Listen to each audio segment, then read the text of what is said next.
Chapter 1137. According to the official information, the Five-Star Army should be at war with the Japanese Empire right now. Why would they appear here? It was a little puzzling. However, Tong Long didn't care that much. He only knew that his opportunity to perform had arrived. After receiving the news, Tong Long first went to look for Commander Chandula and took the initiative to ask for a battle.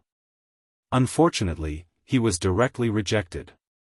The reason given by Chandula was that it wasn't the right time to send troops because they couldn't figure out the actual situation of the Five-Star Army. Tong Long walked out of Chandula's mansion with an unhappy expression and went home angrily. The Tong family's status in the Nuzan tribe was very high. In a place like the Jianghu Left Guard, there was basically nothing that they couldn't do once they wanted to do something. Tong Long used the reason that Chandula wanted to suppress him and didn't want him to be promoted as an excuse to ask his family to step forward and put pressure on him. The commander didn't know about this. He was still looking at the map in his study room and worrying. Honestly speaking, Chandula really didn't have the intention to suppress Tong Long. Stopping him from sending troops was really for Tong Long's sake. He had dealt with the Five-Star Army before and knew how powerful they were. He still remembered how overbearing the Five-Star Army was when they wanted to open up a transportation route from here. The army was waiting outside for the nearby guards to attack, but no matter who went, didn't they not gain the slightest advantage? Such a powerful opponent wasn't someone that could be easily defeated. Without absolute confidence, it was best to bide one's time and preserve one's strength. The kind-hearted Chandula wanted to preserve his strength. However, the Tong family's strength was really too great. In the afternoon, the influential people in the city came one after another to put pressure on him. These people had a certain amount of prestige in the city. If it was only one or two of them, he wouldn't be afraid. However, with so many of them coming together, even the commander couldn't handle it. He had no choice but to agree to Tong Long's request to send troops. However, he stated that he could only bring 2,000 troops and wanted to test the opponent's strength first. Commander Chandula only gave 2,000 cavalrymen, but Tong Long didn't think much of it. In his opinion, quality was more important than quantity. Therefore, he gladly accepted it.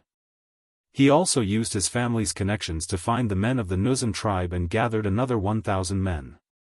He even gave them war horses. In this way, 3,000 cavalrymen was already a strong force.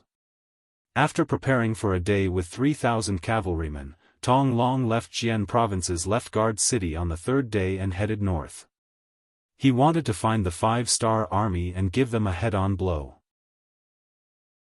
He wanted to let them know that there was still a fierce general like him in Liaodong. The last few times the Five-Star Army appeared here, Tong Long wasn't there. Instead, he was sent by his family to Beiming to study Confucianism. The Nuzan tribe had good foresight. They knew what it meant to learn from others' strengths to make up for their weaknesses. They also knew what it meant to do as the Romans did. If they wanted to live more comfortably under the rule of the great Ming dynasty and have more power, they had to learn what they liked. It was precisely because he wasn't in Liaodong at that time that all the things about the Five-Star Army were just legends. As the saying goes, seeing is believing. Naturally, Tong Long wasn't afraid of anyone. What he didn't know was that from the moment he walked out of Jian province's left guard city with 3,000 cavalrymen, his every move was under the eyes of the 1st Cavalry Division. After Tian, who received the order from Yang Chendong, he immediately sent out scouts to watch every Beiming guard city in this area. For a big city like Jian province's left guard city, its geographical location was so crucial and important. Of course, they wouldn't miss it. There were more than 10 scouts outside the city. They were responsible for watching the 4 city gates. Once they made a move, they could immediately report it to the division headquarters. When Tong Long came out with 3,000 cavalrymen, such a mighty formation naturally couldn't escape the eyes of those who were observant. The news was quickly sent to the division commander, Tianhu. At the foot of an unknown mountain, the division headquarters of the 1st Cavalry Division was built here. What was different from the past was that this time, the mission they received was to stop the enemy. This required them to remain still. Only when they saw the enemy move out would they be able to go out and fight. Therefore, the world's first cavalry division, which had always been roaming around, had built a temporary division headquarters. It was rare for them to rest and also be used for command. When the news came that 3,000 Baiming cavalrymen had walked out of Jian province's left guard city, Tian who came to the prepared sand table and asked the division headquarters staff officer, which regiment is the closest to Jian province's left guard city? Division commander, the 4th regiment is stationed nearby. The staff officer, who knew the division's situation like the back of his hand, gave the answer immediately. When Tian who heard this, he nodded his head in satisfaction and ordered, "Give the order to Commander Bai Shuang of the 4th Regiment. Tell him to take down this cavalry and make the formation bigger. Let the other guards see that our 5-star army is not to be trifled with." Bai Shuang, who was born in the Baiming capital's Yang Family Academy, was one of Yang Chendong's favorite students. He was chosen by Yang Chendong because of his proficiency in both civil and martial arts. After a period of training in the army, he was transferred to the 1st Cavalry Division as the commander of the 4th Regiment. Although he was Yang Chendong's student, he was still too young. Many people didn't understand why he was appointed. There were many battle sequences in the 5-star army. If it was just for promotion, then he could have gone to any army. Why did he have to go to the world's 1st Cavalry Division? One had to know that this was the cavalry that could fight the best. They could go to the front lines at any time and fight the enemy with their lives. In this kind of army, if one didn't have real strength, relying on one's background wouldn't work. Bai Shuang still came and became the commander. At that time, many people didn't think well of this matter. However, when he started to carry out his duties as the commander, Bai Shuang's performance blinded many people. Not only did he perfectly complete the tasks given by the division headquarters in every battle, but he also did it at a very small cost. Just like that, the 4th Regiment commander Bai Shuang was accepted by everyone and became the backbone of the 1st Cavalry Division. Now that the 1st Cavalry Division's first battle in the Liaodong region was handed over to Bai Shuang, who was proficient in both civil and martial arts, Tian who was completely at ease. Now, he just had to wait for the other party to report back. Soon, the order was sent to Bai Shuang through the scouts. When he saw the military order, he immediately ordered the 4th Regiment to gather. At the same time, he sent out scouts to find out the movements of the 3,000 enemy cavalry and the situation of the commander. Yang Chendong had said more than once that only by knowing yourself and the enemy could you fight every battle well. He also said that the commander of an army was extremely important. He often represented the character and fighting strength of an army. If done well, a fierce tiger leading a group of mountain goats could even defeat a group of tigers led by a mountain goat. Tactically, the enemy was valued. Strategically, the enemy was despised. It was about making all the necessary preparations before a battle. Even if the battle was a battle that one was completely confident in, one must still make all the necessary preparations. Only in this way could one achieve the goal of winning every battle and obtain the greatest victory with the smallest cost. Bai Shuang, who admired Yang Chendong very much, naturally regarded these words as the truth. In fact, he had always done this. Before every battle, he would do his best to understand the situation of the opponent. He would understand the opponent's identity, background, and personal strength, including their strengths and weaknesses, etc. It was because of this that he was able to quickly gain the recognition of everyone and become the commander of the 4th Regiment, commander of the 1st Cavalry Division. Fortunately, Yang Xie's intelligence network was very complete. They had done detailed investigations on all the famous people. Therefore, it was not difficult to understand them. Just like when Tong Long led his troops out of the city, some of his information was also sent to Bai Shuang. The scouts who rushed back from the front sent over the information regarding Tong Long. There were a total of 3 pages, so Bai Shuang had a better understanding of his opponent. I didn't expect him to be such a talent.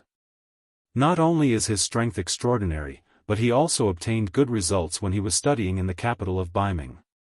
There are actually so many people who admire him. After reading Tong Long's information, Bai Shuang could not help but sigh. The introduction in the information was very detailed.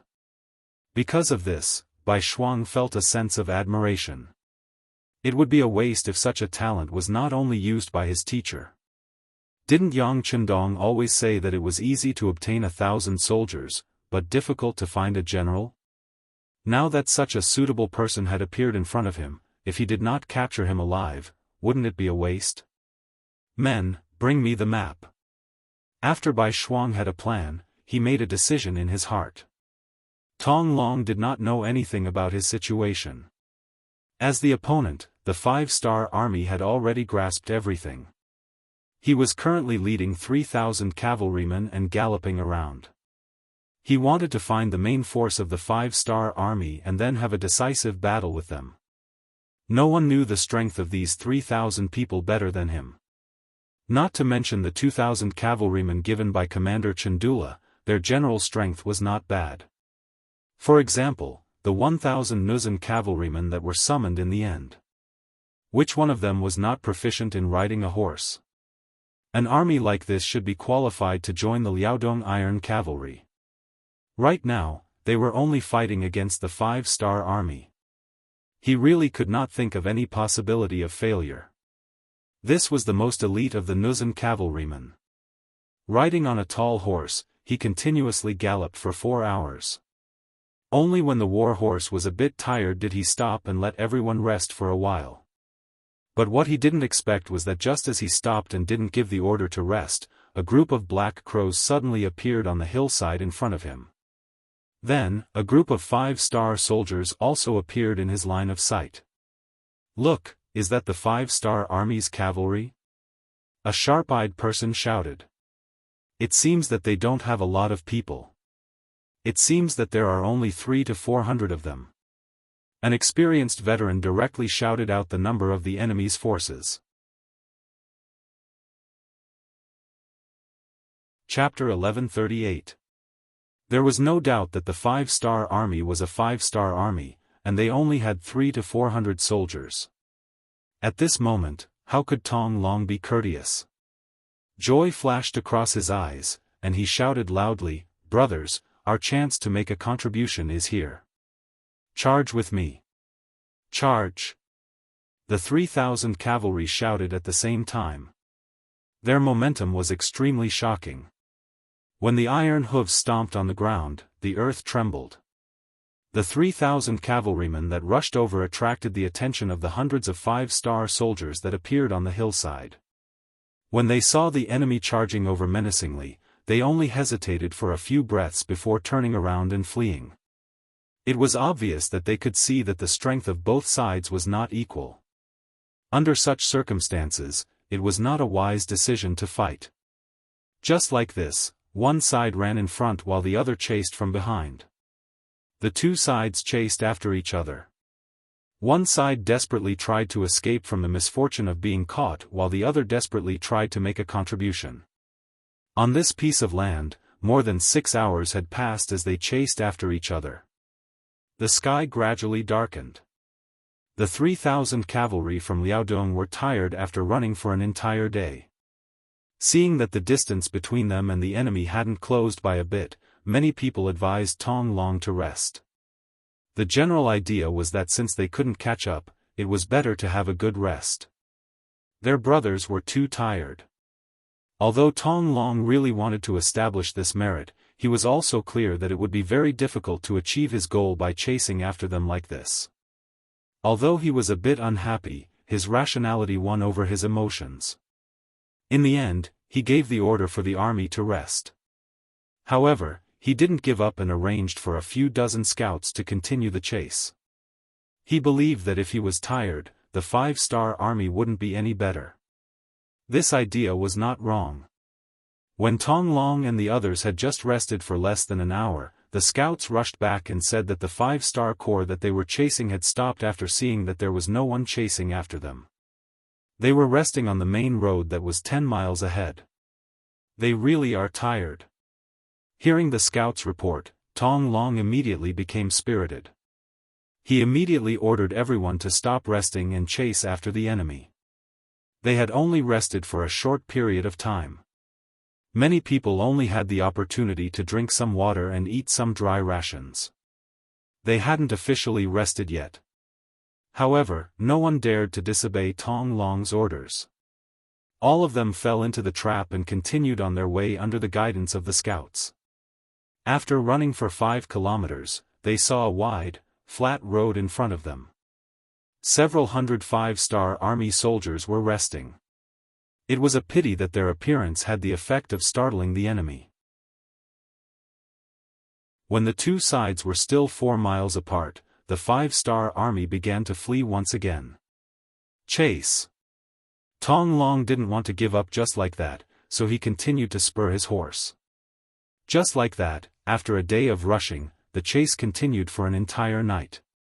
Both sides didn't stop to rest, but as a result, their spirits dropped quite a bit. The sky began to brighten, and the 5-star army could be seen more clearly. However, they were still 4 li away, and it was truly hopeless. "General, let's take a break. If we continue to chase like this, I'm afraid we'll never be able to catch up." One of the Baihu who sensed that his warhorse's fur was soaked through couldn't help but speak up. With someone taking the lead, very quickly, more and more voices echoed out. Tong Long, who knew that the law couldn't punish too many people, hesitated for a moment. He was prepared to give the order to stop the chase and take a good rest. However, at this moment, another Baihu suddenly shouted, "Look, their speed seems to have slowed down. It seems like they can't hold on any longer." "Ah. Is that so?"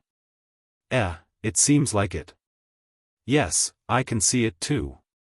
Their speed seems to have slowed down quite a bit. Compared to our riding skills, it seems like they're still lacking." At this moment, all sorts of discussions began to spread. This was equivalent to giving Tong Long a shot of confidence. He immediately laughed and said, "Good, victory is right in front of us. We can't give up. Now is the time to compete with our willpower. Whoever can persevere the most, victory will belong to them. Everyone, charge with me." Another chase began. Just as everyone wished, the distance between the two sides increased from 4 li to 3 li. At the closest point, it was almost 2 li. If it wasn't for the fact that the 5-star army knew that once they were caught, they would definitely be dead, and had unleashed their potential several times to increase their speed, they would have been caught by now. After a day and a night, it was another day. It wasn't until the afternoon when the sun was about to set that the chasing group arrived at the side of a large mountain. At this point, no matter if they were running or chasing, they had all given it their all. If it wasn't for that trace of willpower still causing trouble, everyone would have stopped long ago. Even so, half of the 3,000 Liaodong cavalrymen had already slowed down. Some of them were even swaying on their horses. It seemed like they would fall asleep as soon as the order to rest was given. Tock tock tock, tock tock tock, under the setting sun, the sound of armored horses galloping could be heard from the quiet mountain, causing snowflakes to fall from the branches of the trees on the mountain. When Tong Long saw all of this, he turned pale with fright. This kind of sound, this kind of effect, it must be a new cavalry group. If it was his allies, then it would be fine. But if it was the 5-star army, then they would really be in danger. If there were more of them, then these 3,000 people would be thrown here. Sometimes, the more one was afraid of something, the more likely it would happen.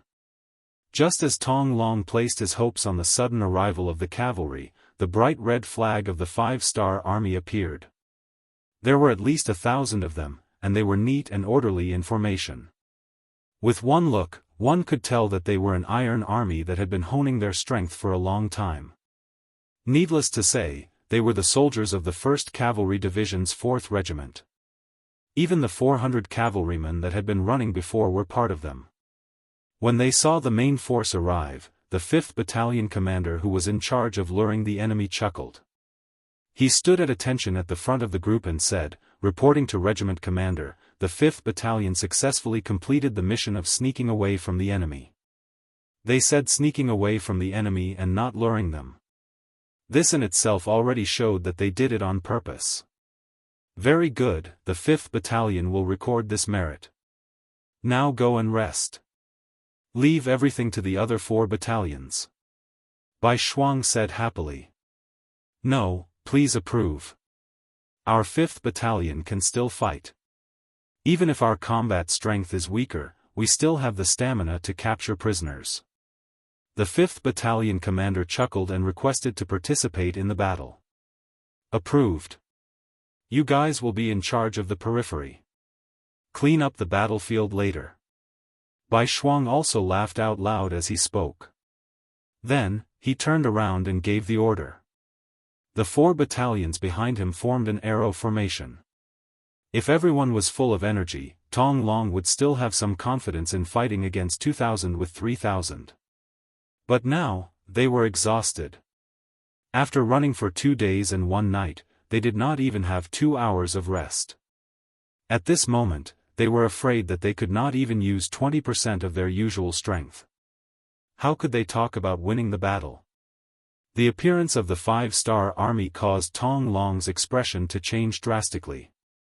The cavalrymen behind him were all panting with ugly expressions. Get ready, charge. Bai Shuang didn't give them any time to rest. Perhaps this was originally an unfair battle, but this was the result of his plan. It must be said that it was also a part of his strength. If he had to blame someone, he could only blame Tong Long for being too greedy. He always wanted to gain merit. The 4 battalions, totaling 1,600 cavalrymen of the 1st Cavalry Division, charged forward. They were either wielding a saber in one hand and a shield in the other, or wielding a saber in both hands. Just like this, with unstoppable momentum, they charged toward the enemy.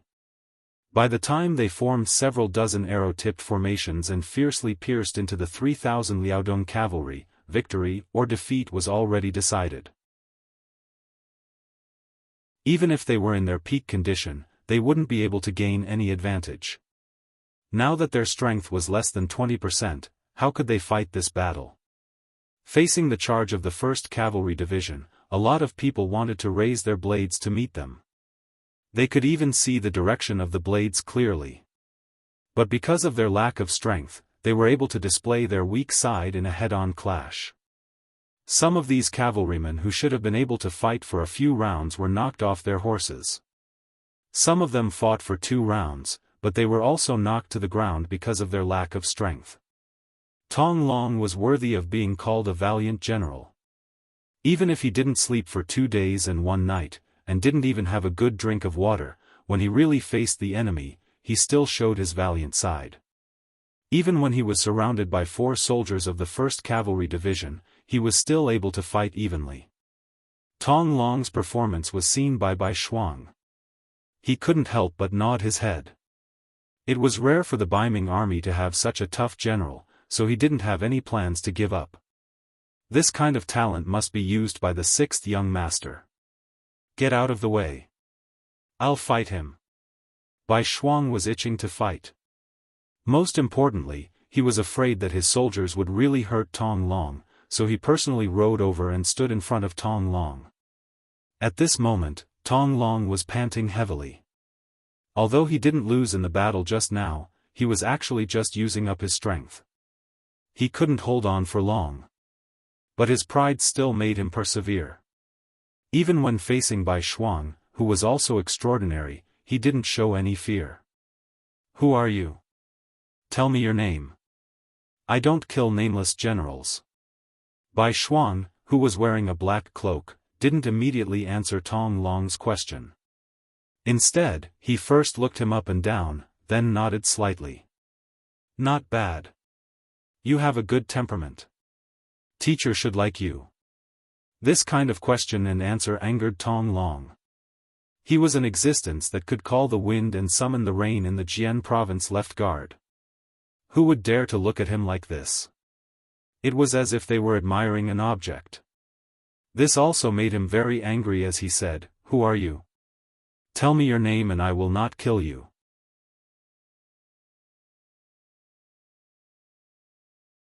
Chapter 1139. Alright, my name is Bai Shuang. I am the commander of the 4th Regiment of the 1st Cavalry Division. If you surrender now, you can still live. Otherwise, I'm afraid that this day next year will be the anniversary of your death. Bai Shuang did as the other party wished and reported his name. Then, he looked at the other party with interest. If this person surrendered now, although he could still live, he would definitely be at a disadvantage. Tong Long, who was already somewhat exhausted, would naturally not be frightened by Bai Shuang's words. His expression was cold as he said, "Stop talking nonsense. How can a man surrender to others? If you have the ability, then kill me. If you don't, then be killed by me. Take this." Tong Long knew that his stamina could not hold on for much longer. If he did not make a move now, the longer it dragged on, the more disadvantageous it would be for him. After knowing Bai Shuang's name, he immediately made his move. Tong Long was using an extremely sharp saber that looked a little like the weapon used by the Mongolian cavalry when they were roaming the world. It was polished until it shone brightly. When he swung it in the air, because it was fast enough, it actually brought about streaks of white saber intent, gaining the upper hand by a show of strength. Just now, Tong Long had used this kind of fearless blade aura to force the 4 elite soldiers of the 1st Heavenly Cavalry Division to be unable to gain the slightest advantage. Bai Shuang used a red cherry blossom spear that was about 2 meters long. The spear technique was passed down from a spear master. After his own research and continuous training, it finally became a unique technique. The spear technique was strong and heavy, but also slightly agile and tricky. With this set of skills, it was difficult to find an opponent in the entire division. Only the division commander Tian who could defeat him with the full strength of his twin blades. In weapons, there was a saying that the longer the weapon, the stronger the weapon, and the shorter the weapon, the more dangerous it was. If Tong Long was at his peak, he would be able to exchange dozens of blows with Bai Shuang. It would be difficult to determine the victor. However, right now, he had used up 80% of his strength. How could he be a match for Bai Shuang who was using his full strength? After exchanging 2 blows, the scimitar fell to the ground. The third blow, the long spear smacked Tong Long's back, causing him to spit out a mouthful of blood and fall to the ground. Tong Long fell to the ground and fainted. Immediately, other soldiers came forward and tied him up tightly.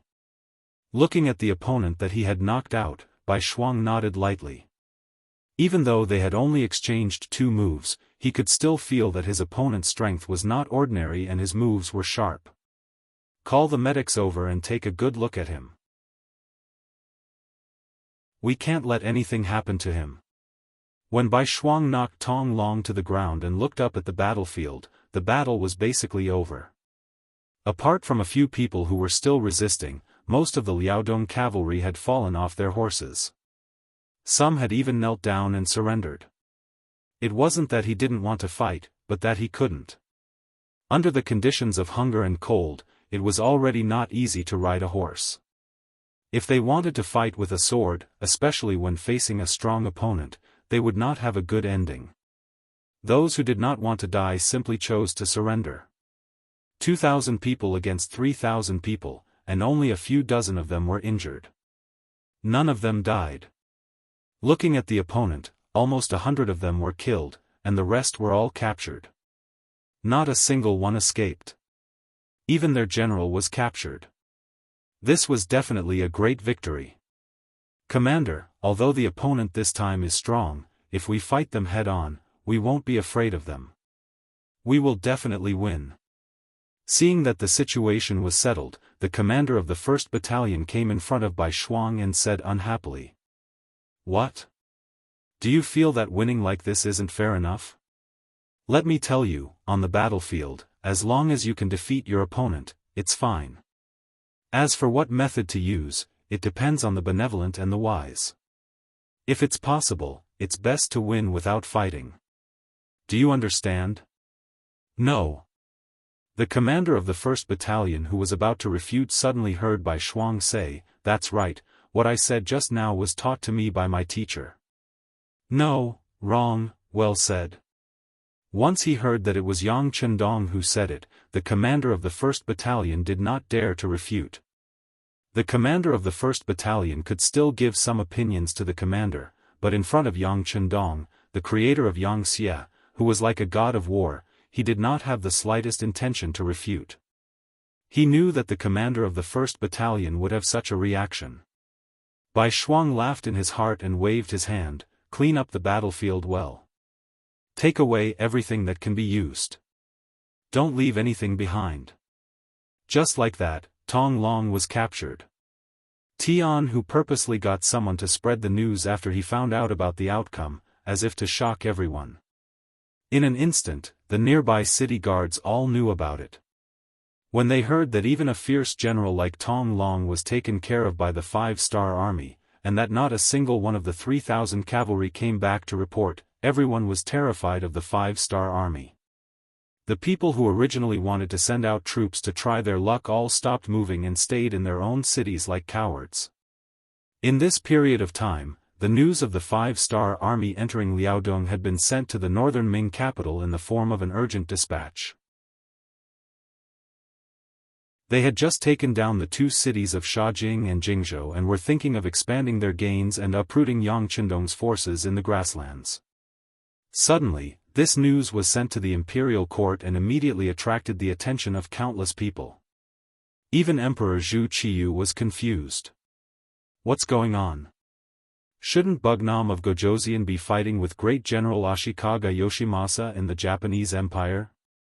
For this reason, he had sent Song Yong and 50,000 naval troops to help. How long had it been since the battle ended? How did Bugnam of Gojoseon appear in Liaodong? What's going on? And what about the 50,000 naval troops he had sent out? Where were they now? Why was there no news of them? Could it be that they had been destroyed by Bugnam of Gojoseon? That was 50,000 people, and they were at sea. It wasn't that easy to wipe them all out. Why wasn't there a single warship that reported the news? Countless questions appeared in Zhu Qiyu's mind. This unexpected situation disrupted Zhu Qiyu's plans. Because Shaojing and Jingzhou had been peacefully taken back and he had obtained the 5-star army, Zhu Qiyu was filled with confidence. Who said that Bugnam of Gojoseon was invincible? Didn't he win? Since that was the case, of course, he would continue to work hard to take down Shur City and uproot the 5-star army's forces in the grassland. This idea was quickly approved by the other king of the grassland, Yes Hen. On the grassland, Yes Hen was really afraid of the 5-star army. At least, every battle ended with his defeat. If he could destroy the 5-star army and replace it with Baiming, it would be great. He believed that it wouldn't be long before he could still be a king. Therefore, Zhu Qiyu didn't have to spend much effort to reach an alliance with Yes Hen. The two sides agreed that one side would send out 400,000 troops, and the other side would send out 200,000 troops. They would definitely take down Shur City with high walls and drive Yang Xie's forces out of this area. Both sides were mobilizing their troops. After all, it involved an army of 600,000. Just the preparation of food and drink would take some time, not to mention the military supplies. Unexpectedly, something happened in Liaodong so quickly. If it was in the past, Zhu Qiyu wouldn't panic even if Liaodong's predecessor, Nu, Gendusi, was attacked. After all, it was a bitter and cold place in his opinion. Other than being able to ensure the safety of the northern territory, it had no other use. However, it was different now. He had 70,000 Liaodong cavalrymen. They had now become the most elite existence in the Baiming army. They could even scare off the 5-star army. How could such a powerful army, the headquarters of such a powerful army, a place where countless brave warriors could be produced? How could they just watch as it was lost? He couldn't lose Liaodong, and he couldn't let Yang Qindong use this opportunity to open a supply route. Zhu Qiyu immediately ordered a court meeting. He wanted to gather all the officials to discuss a solution to the problem. For this court assembly, in order to achieve the effect of everyone working together, Zhu Qiyu specially allowed all fourth-ranked officials and above to participate. The same went for fourth-ranked generals. In order to maintain balance in the Great Ming Dynasty, the status of the generals was usually not very high. Most of them were even regarded as boorish. Sometimes, even a second-rank general's status was not as high as a fourth-rank civil official's. Usually, during the court meeting, there were even fewer opportunities for the generals to participate. This time, Zhu Qiyu intended to raise the status of the generals. From this point alone, it could be seen that Zhu Qiyu was really anxious. The expansion of the court assembly this time had indeed attracted many officials to participate. Just looking down from the dragon throne, it was a sea of black crows and crows. There were more than 200 people. Looking at so many officials below the stage, Zhu Qiyu smiled and breathed a sigh of relief. He didn't believe that with so many talented people, he wouldn't be able to defeat a small bugnom of Gojoseon. In his joy, Zhu Qiyu looked at Jining, who was standing to the side, and nodded. The court meeting began. There was no need to talk about the topic. Those who were able to appear here naturally knew what was going on. Thus, from the beginning of the court meeting, there were officials who continuously gave suggestions. Each and every one of them spoke endlessly, as if each of them had thousands of ideas in their hearts. However, if one were to listen carefully, they would discover that most of their words were flattering Zhu Qiyu and flattering her. The general idea was that although the king was strong, how could he dare to face the emperor? As long as the army marched into the Liaodong region, the so-called Wunan Wang, the so-called five-star army, would flee as soon as they heard the news. They would surrender without a fight. At first, Zhu Qiyu was in a good mood. However, the more he listened, the more he found that this wasn't the case. More than an hour had passed, and no one had really come up with any ideas. They were all just saying nice things. Seeing that more and more people would have this opinion if he didn't stop them, Zhu Qiyu couldn't help but cough lightly. Then, he said, "Everyone, we naturally know that a small bugnom of Gojoseon is not to be feared. However, according to your suggestions, how many people should be sent this time, and who should be the commander?" When it came to the specific questions, the noisy court immediately quieted down.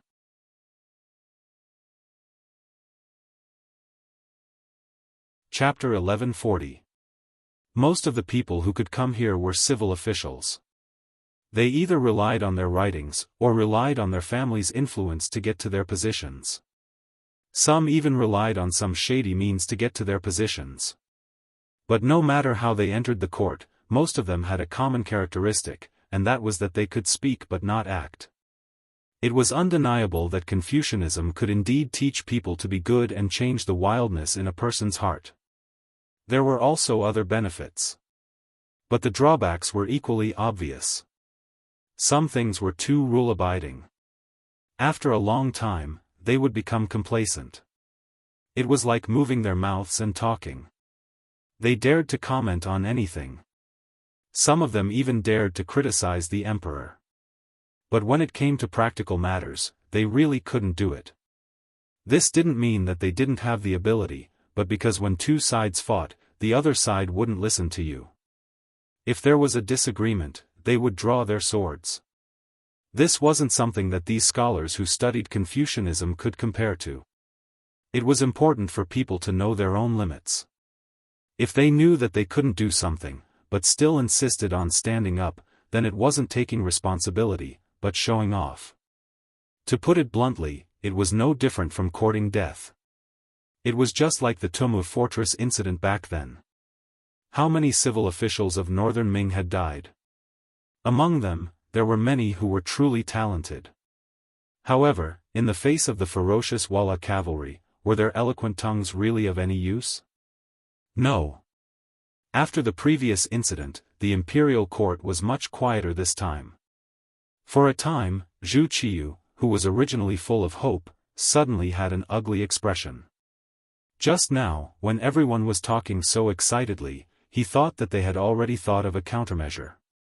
But now, it seemed that this wasn't the case at all. His gaze swept past the civil official group and naturally landed on the military general group, which had very few people.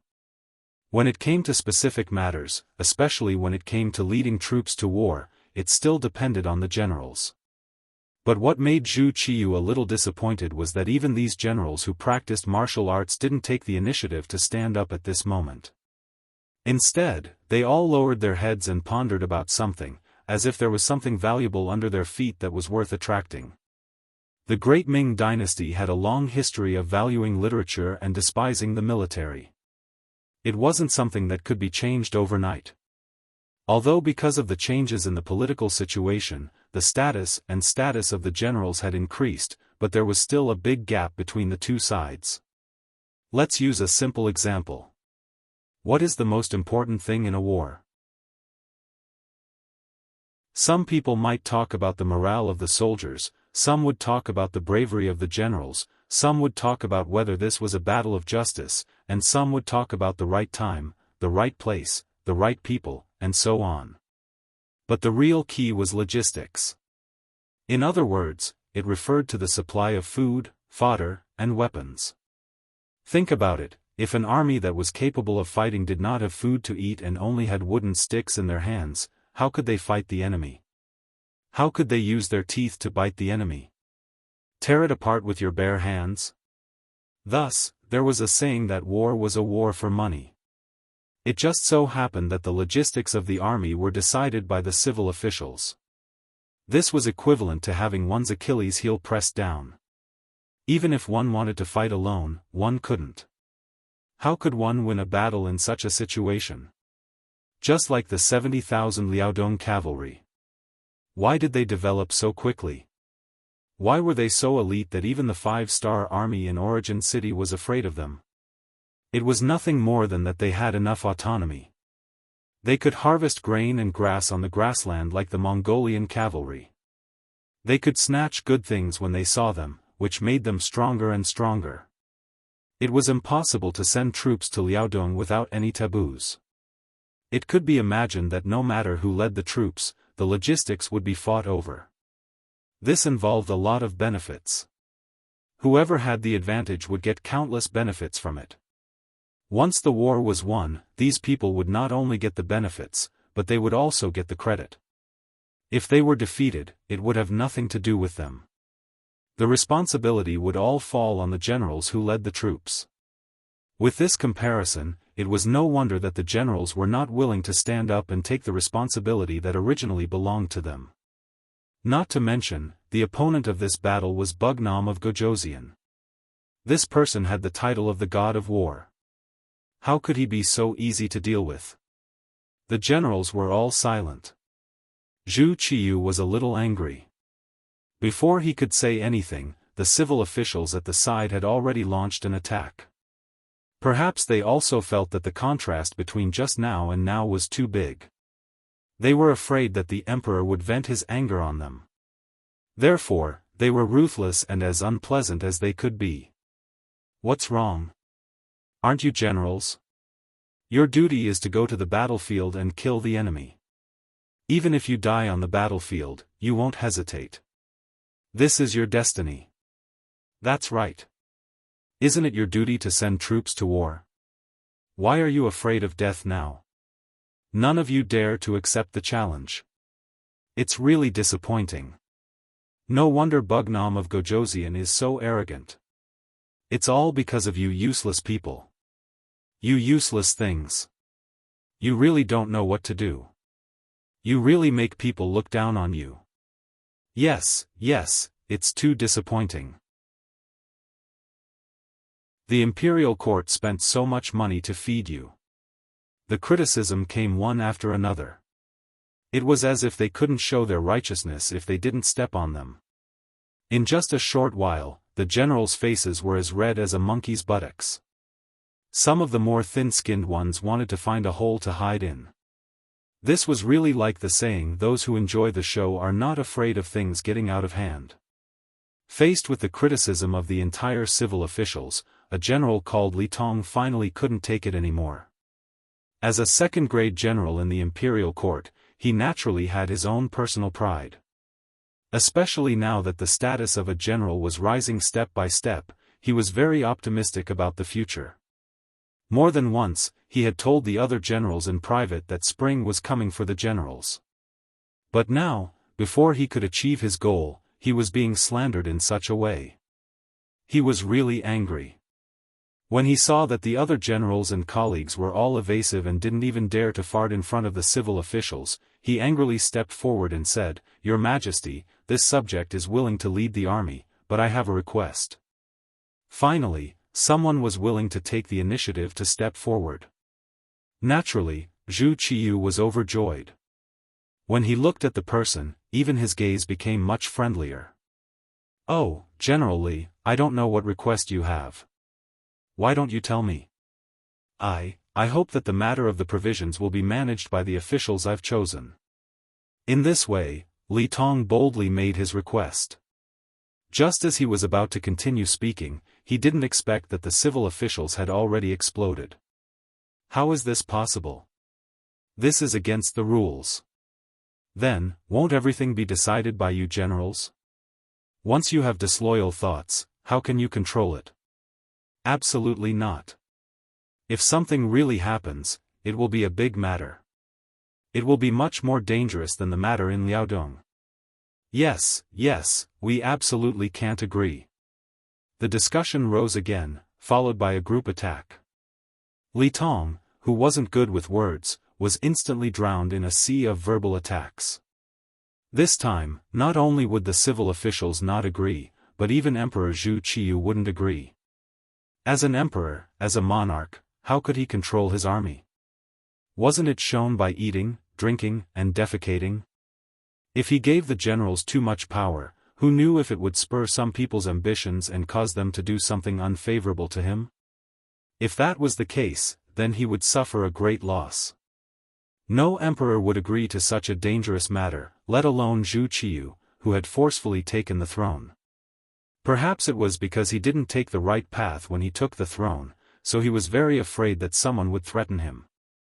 It was even more impossible for him to agree to Li Tong's request. Shaking his head, Zhu Qiyu said with an unquestionable tone, "General Li, you've heard everyone's reaction. We absolutely can't agree to this matter." Zhu Qiyu's words set the tone for the matter. Li Tong knew that it was useless to say more. However, since he had already stepped out, it was impossible for him to retreat. He could only cup his hands and say, "Since it's like this, everything will be decided by your Majesty. This subject will only be responsible for leading the troops to fight." Li Tong was forced to accept the challenge. In a situation where no other generals stepped out, Zhu Qiyu finally appointed him as the general leading the troops. He took 200,000 soldiers, 50,000 of which were veterans and 150,000 of which were new recruits. He ordered them to prepare within 7 days and send troops to support Liaodong. As if to ease Li Tong's heart, Zhu Qiyu especially said during the court meeting that no matter who was in charge of logistics and provisions, they couldn't make things difficult for General Li and had to do their best to cooperate. The officials naturally agreed, but no one knew what would happen. Su Yozhen, the Crown Prince's junior tutor, Grand Scholar and Minister of Justice, didn't say anything from beginning to end. He just watched coldly from the sidelines and sneered in his heart. Before the troops had even been sent out, General Li Tong had already attracted the dissatisfaction of the civil officials. Li Tong could even imagine that it would be strange if he wasn't targeted. If he didn't do this, how could the civil officials vent their anger of being accused of not trusting him? It seemed that the result of this battle had already been decided. Sigh, could it be that the great Ming's luck was really coming to an end? The Hu estate. Minister of Rights Hu Shao. Although he still had the title of minister, he hadn't been to court for a while. This was because the relationship between Baiming and Bugnam of Gojoseon had changed greatly. This made his position as Yang Chendong's father-in-law very awkward. In order to avoid unnecessary trouble and to avoid being targeted, Hu Shao was sick and stayed at home. Not only that, but the other members of the Hu family were also ordered to stay at home and not go out. They had to be as low-key as possible.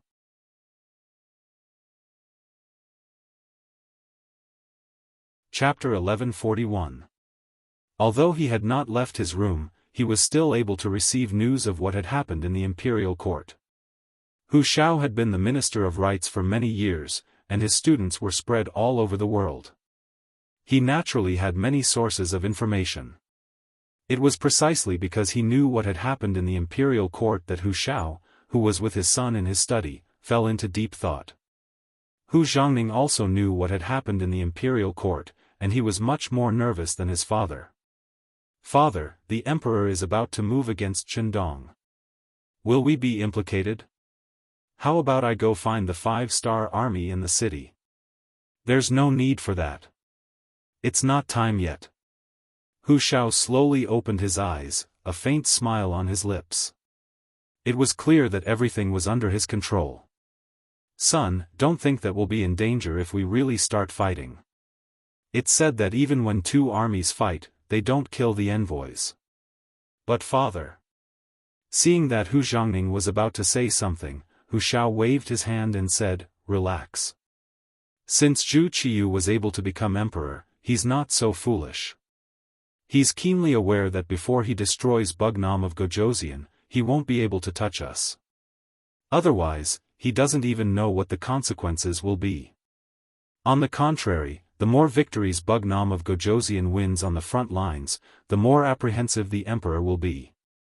Unless it's time for a life-and-death struggle, as long as we don't stir up trouble, nothing will happen." The older the ginger, the spicier it was. Hu Shao was so confident not only because of his thorough analysis of the situation and his deep understanding of Zhu Qiyu's personality, but also because of two other reasons. First, Su Yozhen was in the imperial court. If something really did happen, he would definitely inform him. Second, Baiming had Yang Chendong's brothers and sisters in the capital. If even they were fine, how could he possibly be in danger? With these two reasons, Hu Shao was naturally brimming with confidence. On the contrary, he was now worried about whether Yang Chendong could stop Baiming's army. If Yang Chendong was seriously injured, or even destroyed, then as his in-laws, they would be seen as accomplices. That would be the real danger. Not to mention that the Hu mansion was as calm as water. Yang Chendong, who was running amok in Liaodong, had telegraphed everything that happened there to him. Looking at the telegram sent by Wang Shan, Yang Chendong chuckled and said, 200,000? Aren't they looking down on our 5-star army too much? After a brief evaluation, Yang Chendong put it aside. Obviously, he had already predicted that Baiming would send troops, so he wasn't surprised by what he had expected. His main focus was now on the next territory to be conquered, Gulinwei. Ever since Yang Chendong brought Leng Si Shifu to the northern part of Liaodong, everything went smoothly. Besieging a city was as easy as entering an uninhabited land. In addition, the surrendered General Song Yong played a big role. Just like the previous Shishan guards, they didn't even fire a shot. Song Yong entered the city first to persuade them to surrender and occupied the city. More than 1,000 Ming soldiers and tens of thousands of great Ming people were included in Yang Xie's territory. This time, to deal with Gulinwei, Yang Chendong used the same trick. Song Yong volunteered to go first, and once they occupied the city, it was tantamount to opening the southwest gate of New Ergon Duxi's headquarters. They weren't far from their goal. "Young master," Hai Si Shifu sent a telegram. "They have entered Kuwu Island, Sakhalin Island in the future, along the waterway. After a fierce battle, they successfully occupied it." Beta Persei brought a telegram that he had just received to Yang Chendong's temporary tent. Good. When he heard the news, Yang Chendong couldn't help but laugh heartily. Kuo Island was occupied, which meant that Commander Song Quan had no way to retreat on the sea. He had to either fight with him or surrender. There was no third choice. As if confirming the saying, "Good things come in pairs," not long after, Song Yong also rushed back. Along with him was Golinwei's Grand Xian Huzhe. Obviously, he had been persuaded, and this time, he was here to surrender. Similarly, it didn't take much effort to capture Golinwei. Yang Chendong was one step closer to achieving his goal of capturing Liaodong. Very good, Song Yong did well. Tell him that he will be heavily rewarded. When we completely capture Gan Duxi's headquarters, we will definitely reward him. Yang Chendong said with a smile. Although Song Yong was a surrendered general and his ability to fight was not very good, his eloquence was not bad. He was also a talent. Yang Chendong had already thought about it. After the war, he would send him to the Ministry of Foreign Affairs. He should be able to play a big role. After Go Linwei was taken down, the next target would be the Fushan Guards, which was the Turlinwei Guards headquarters. Once they took down this place, they would be able to directly face the highest level of power in the Liaodong region. If they could take down this place without shedding any blood, it would be perfect. Beta Persei passed the message to Song Yong. Song Yong was naturally excited. He originally thought that he was just a surrendered general and would never have the chance to raise his head in this life. He didn't expect that he would be able to enter the eyes of Bugnam of Gojoseon. Thinking about his future, he decided to continue to make contributions.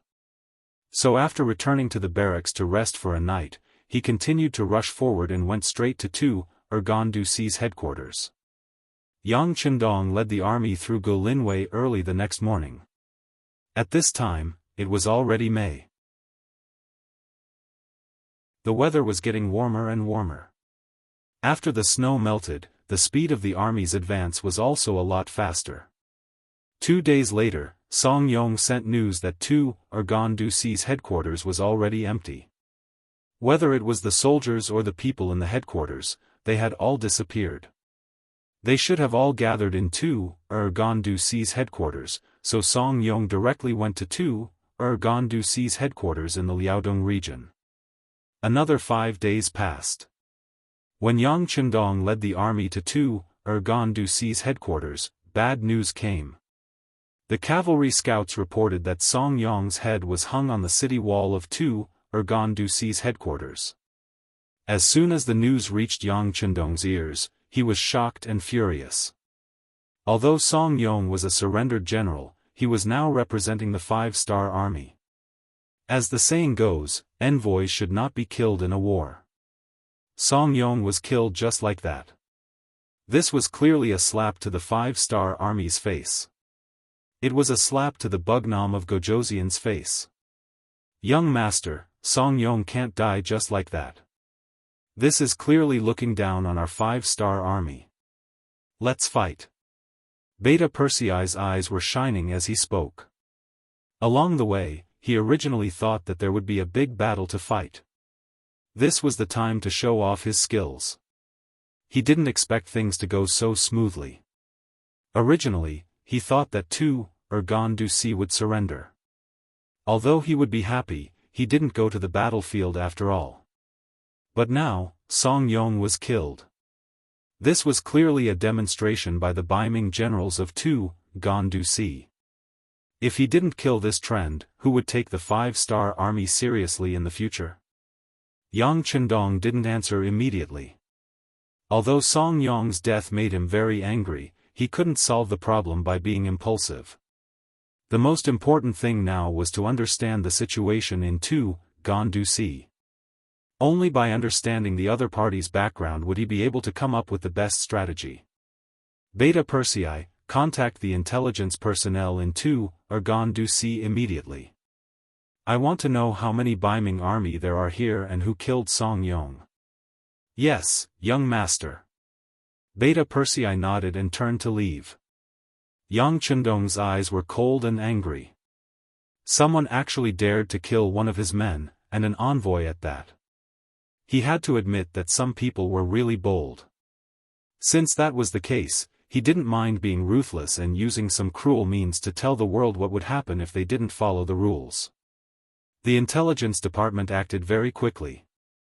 Yang San, the head of the security bureau, had already arranged a lot of people here, so the situation in the city quickly spread out.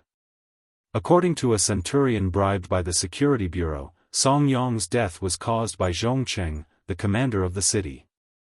The telegram described the whole process of Song Yong's death in detail. Originally, as an envoy, Song Yong could have left the city safely if he failed to persuade them to surrender. As the commander, Song Quan also had the same idea. Although he didn't like his own family and thought that they had no backbone, he would still abide by the rules of war between two armies. Things went bad because of Zhong Cheng. He didn't know where he found out that Song Yong had 100,000 taels of silver on him. This was originally given to him by Yang Chendong. If he succeeded in persuading Song Yong to surrender, this would be their way of expressing their sincerity. Logically speaking, if they didn't reach an agreement, Song Yong should have left the city and wouldn't have handed over the 100,000 taels of silver. But the greedy Zhong Cheng didn't care about this. He thought that since they were going to become enemies, it would be a waste if he didn't take the 100,000 taels.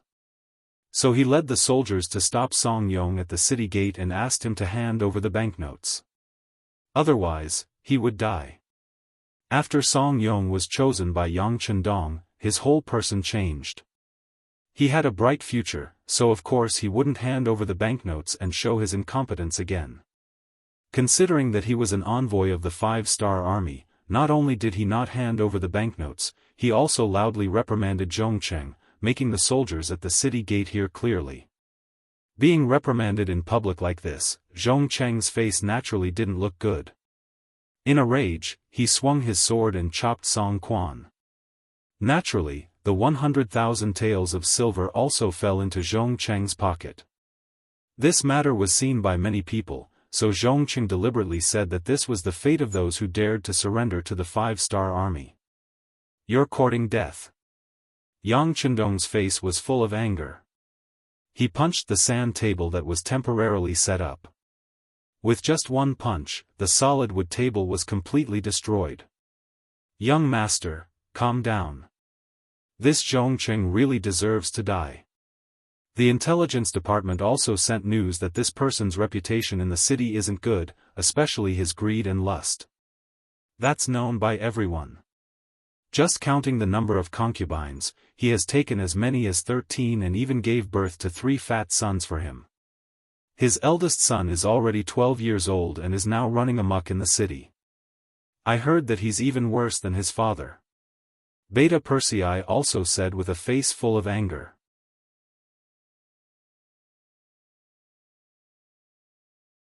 Chapter 1142. Humph, they're all in cahoots, Yang Chendong said angrily. Young master, the Zhong family is one of the biggest merchants in the Baiming capital. They've taken quite a lot of goods from our commerce department and earned quite a bit of money. Do you want to deal with his family? We'll let them know the consequences of not following the rules of the 5-star army, Beta Persei said when he saw that the young master's anger had yet to dissipate. People always said that one shouldn't bring trouble to one's family. Yang Chendong naturally wouldn't casually bring trouble to Zhong Cheng's family. But since his 12-year-old son was a bad person, it was normal to get rid of him according to the rules. As for the Zhong family, sorry, but they'll be removed from the list of merchants in the future. I'll take note of this. After we take down Terran City, we'll still have to hold a trial. At that time, we'll let the people decide. If Zhong Cheng really didn't teach his son well, it's better to get rid of him as soon as possible. Yang Chendong didn't say it explicitly, but he didn't object. This was enough to explain everything. Dealing with Zhong Cheng would have to wait until they took down Terran City. The most important thing now was how to take down the city. According to the intelligence department, in order to prepare for the arrival of the 5-star army, the commander had gathered some of the nearby guards in Terran City. In addition to the original soldiers in the city, the Baiming army now had close to 100,000 people. It was truly a powerful force. On the other hand, Yang Chendong only had 8,000 elite soldiers from the 4th Infantry Division, 20,000 North Korean Serank soldiers, and the Northern Ming Guards who had come all the way to Long, which added up to about 10,000. Altogether, there were no more than 40,000 people. 40,000 against 100,000, and it was the main attack. This was basically impossible in the eyes of others, but in Yang Chendong's eyes, it was a completely different matter. The reason why he brought the 4th Division and not the other cavalry troops was to attack the city. Now, it seemed that he had to use it. Inform the commander to prepare to attack the city. Inform the other troops to prepare to assist in the attack. Inform the 4th Division of the Sea to be on standby and prepare to bombard Terran City. Yang Chendong gave out orders one after another. Since they didn't have enough troops and the enemy still wanted to defend, it was impossible to solve the problem peacefully. They might as well use the most powerful firearms. Even though it would inevitably cause some unnecessary casualties, it was better than losing their own men and losing their own soldiers. Ling Dechang was very excited when he received the order. Ever since he entered the Liaodong region, he had been looking for a chance to show off his skills. From the telegram, he found out that both the 1st Cavalry Division and the new army had done a lot. Only his 4th Division hadn't done anything. All they did was follow the 6th Young Master and take over some of the cities that Song Yong had occupied. This made him feel very unbalanced. To be able to follow the 6th Young Master, it was the perfect opportunity to show off his skills. Now that he didn't do anything, it would be a lie to say that he didn't feel wronged at all. Even in his dreams, he wanted to show off the strength of the 4th Division. He originally thought that Song Yong had gone to Terran City and that he wouldn't have a chance. Now, the Liaodong army dared to kill Song Yong, who was in the middle of a peace negotiation. This angered the 6th Young Master. Now, it was time for them to show off. Gather the entire division and prepare for battle. Tell the 4 regimental commanders to report to me. After Ling Dechang finished speaking, he laughed heartily and went to the sand table to plan the attack. Within Terran City, Commanding Officer Song Quan sat in the main hall with a dignified expression. Beside him sat Commander Zhong Cheng and Commander Qian Shiyi Ligang. Commanding Officer Song Quan was a Grade 2 general. To be able to reach this position, Song Quan was quite capable.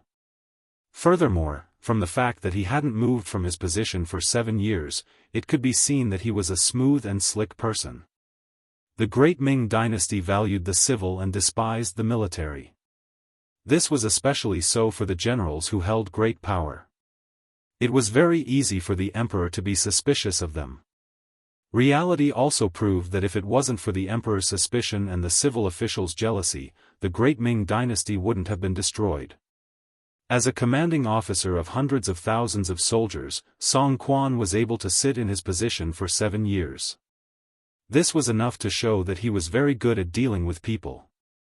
Otherwise, he would have been suppressed to death by the civil officials. It was because of this that when he heard that the 5-star Army's peace envoy, Song Yong, had died at the city gates, his face instantly darkened. His position meant that he couldn't surrender to Yang Chendong. Unless there was an order from the Baiming Emperor, if he really did so, none of his family members in the Baiming capital would be able to survive. However, he didn't make this decision of his own accord. As a general who held great power in the military, Song Quan had a deep understanding of the 5-star army. It was because of this that he knew how powerful the other party was. This kind of enemy wasn't someone he could fight against. He couldn't surrender, and he couldn't win. Song Quan was prepared to sacrifice himself for a righteous cause to protect his family in the capital. Therefore, in the face of Song Yong's words, all he could do was to drive the other party away and wait for Yang Chendong to fight. When the time was right, he would commit suicide. With his own life, he could exchange the safety of his whole family, or he could also protect the safety of the people in the city. But he didn't expect Zhongcheng to be so daring as to force Song Yong to kill out of greed. This would create a situation where only one side would be able to survive. When the time came, even if he died, the civilians in the city wouldn't have it easy either. Did this Zhongcheng not have a brain? Did he not know that once the 5-star army took Terran City, all the money he had would be nothing more than a wedding dress for the enemy? What was the use of money that couldn't be taken, and even if it was taken, it was useless? But it was too late to say anything now. Song Yong was already dead, and the dead couldn't be brought back to life. What they had to do now was to solve the current problem and save as many people as possible with the least amount of casualties. Looking at Zhongcheng with a murderous gaze, Song Quan said, "General Zhong, Song Yong is already dead. The 5-star army will be attacking the city soon. Why don't you take the lead?" "Why should I?" Zhongcheng's expression turned ugly. From the moment Song Yong died, he knew that things were going to go south. He didn't think that someone would risk his life for money. If he had known, he wouldn't have done such a thing even if he was beaten to death. But since he was already dead, there was no point in thinking about it. Thinking about the 100,000 soldiers in the city and the less than 50,000 5-star army outside the city, he regained his courage. But now, the commander was asking him to fight the 5-star army. Wasn't that the same as asking him to die? He wasn't stupid enough to agree to it. Everyone knew that it was easy to gain merits by being the vanguard, but it was also very dangerous. Perhaps if it was another ambitious general, he would fight for this position. But as a member of the Zhong clan in the capital, he had an incomparable background. He came to the Liaodong region just to gain experience. He didn't need such a great merit. Only then did he refuse without even thinking about it. Sitting on the right was the commander, Yi Ligang. He was a handsome middle-aged man in his early 30s. To be able to reach this position and become a rank 3 general, it wasn't because he had a powerful background. Instead, he relied on his own efforts to get to where he was today. It could be said that whether it was in terms of intelligence or bravery, he was one of the top 5 people in the Liaodong region. Yi Ligang, who could be called an all-rounder, knew his fate the moment he heard the guard say that Zhongcheng had killed Song Yong at the city gates. He was so angry that he called Zhongcheng a stupid pig. "Just watch, because this person is likely to bury all of us in the city." Even on the battlefield, killing a general of the 5-star army wasn't a big deal. In a battle between 2 armies, who wouldn't die? But killing an unarmed envoy was completely different. That was openly breaking the rules and slapping Bugnam of Gojoseon's face. Who was Bugnam of Gojoseon? He was an existence on par with the southern and Beiming emperors. In terms of territory, he wasn't much worse. He was just someone with a lower reputation. How could such a person be so easy to provoke? Who was Zhongcheng? His family had some reputation in the capital and he had made some money in the past few years. Did he really think that he was invincible and could do whatever he wanted? Did he think that he could kill people without following the rules? From that moment on, Yi Ligang had sentenced Zhongcheng to death. And now, Zhongcheng was openly disobeying the commander's orders. Yi Ligang didn't know what to say about this person. It seemed that the word stupid wasn't enough to describe him. Sure enough, as soon as Zhongcheng refused, Song Quan flew into a rage. "General Zhong, do you think I'm negotiating with you? Let me tell you, this is a military order. If you don't obey, you will be punished according to military law." The so-called punishment according to military law was beheading. Zhongcheng, who felt that things were not going well, pointed at Song Quan and said, "Commander, you can't do this. Over the years, our Zhong family has given you a lot of money. Shut up. If you dare to mess around, you will be slapped 30 times, Song Quan said angrily. That's right. Over the years, he had been able to secure his position because he had given a lot of money to the higher-ups. He had no choice but to do so. If he hadn't done so, he would have been schemed against by others. Among them, the Zhong family had paid a lot of money. If it was in the past, even if it was because of this, he would not do anything to Zhongcheng. But now, seeing that Tren City was about to fall and he was about to die, how could he still be threatened by Zhongcheng?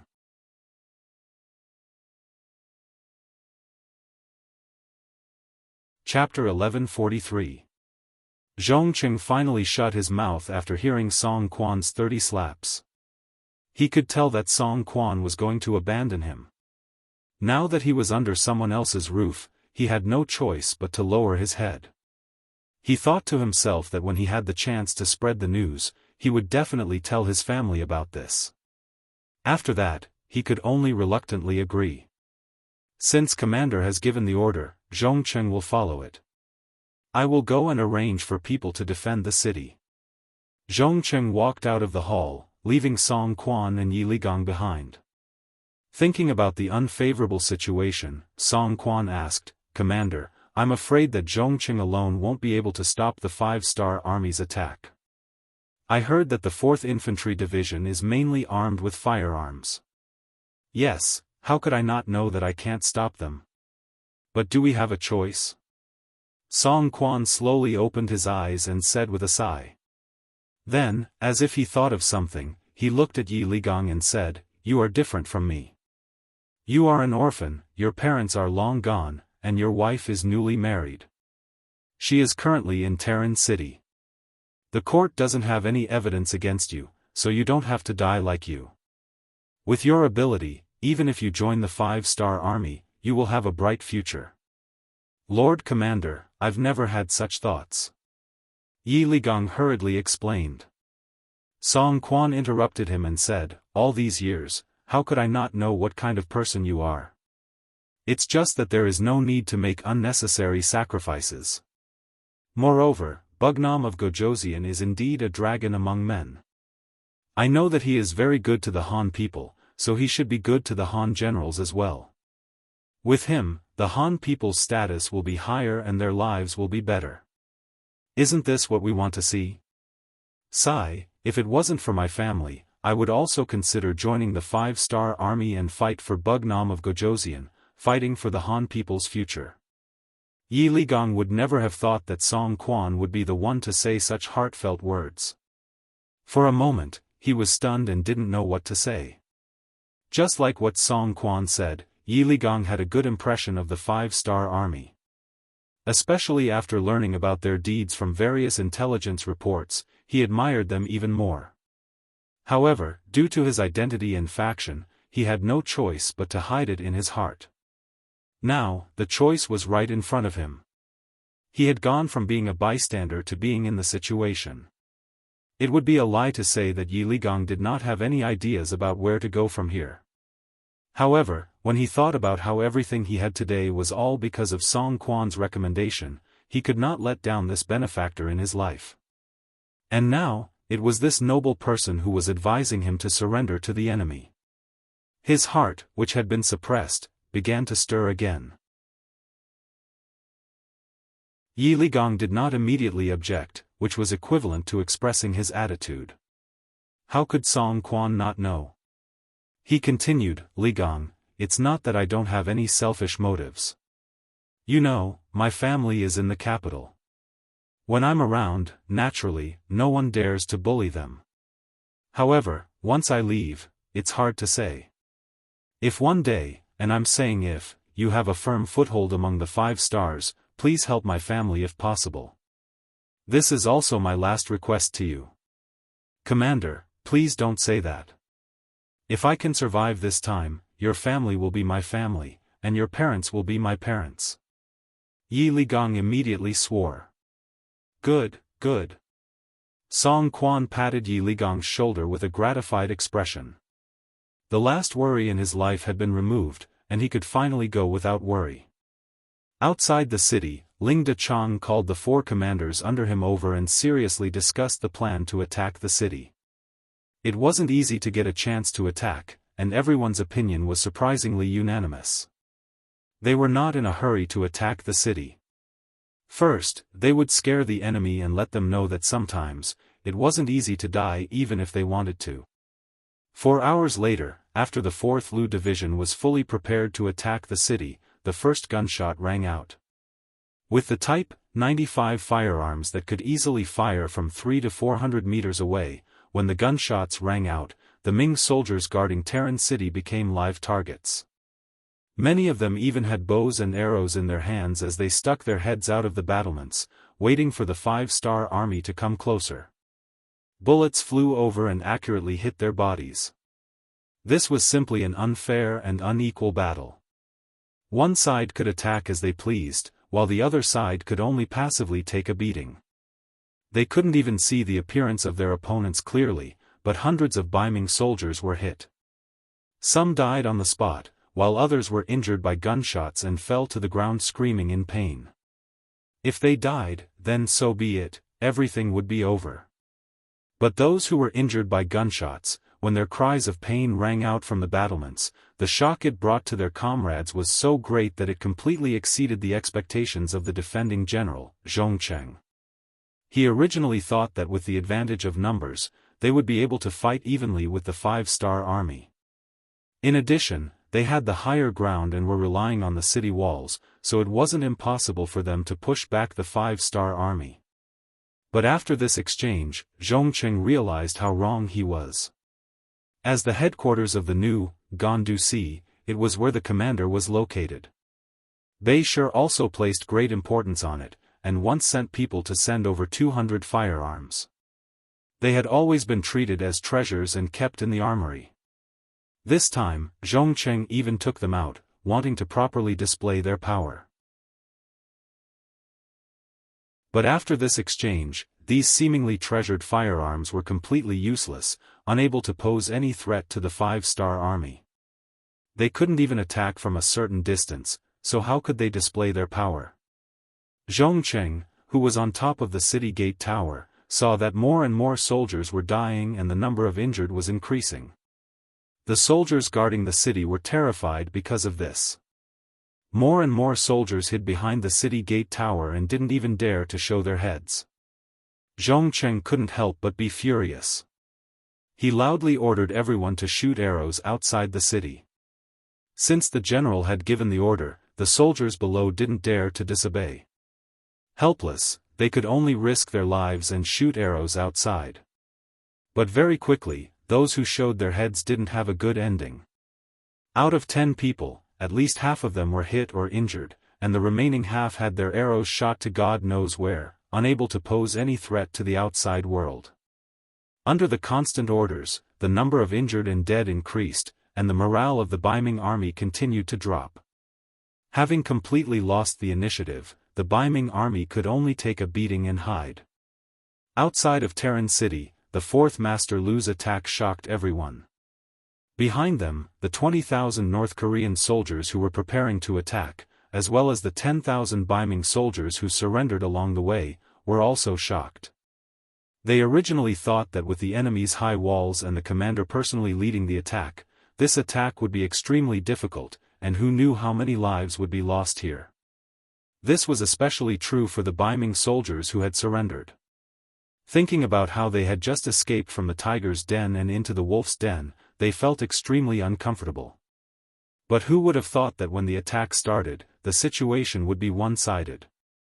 The Terran City Ming soldiers, who had the advantage in numbers, didn't even have the ability to retaliate. When this scene fell into everyone's eyes, many of the soldiers were extremely excited. The situation on the battlefield was completely out of their expectations, and it gave them hope, a chance to perform meritorious deeds.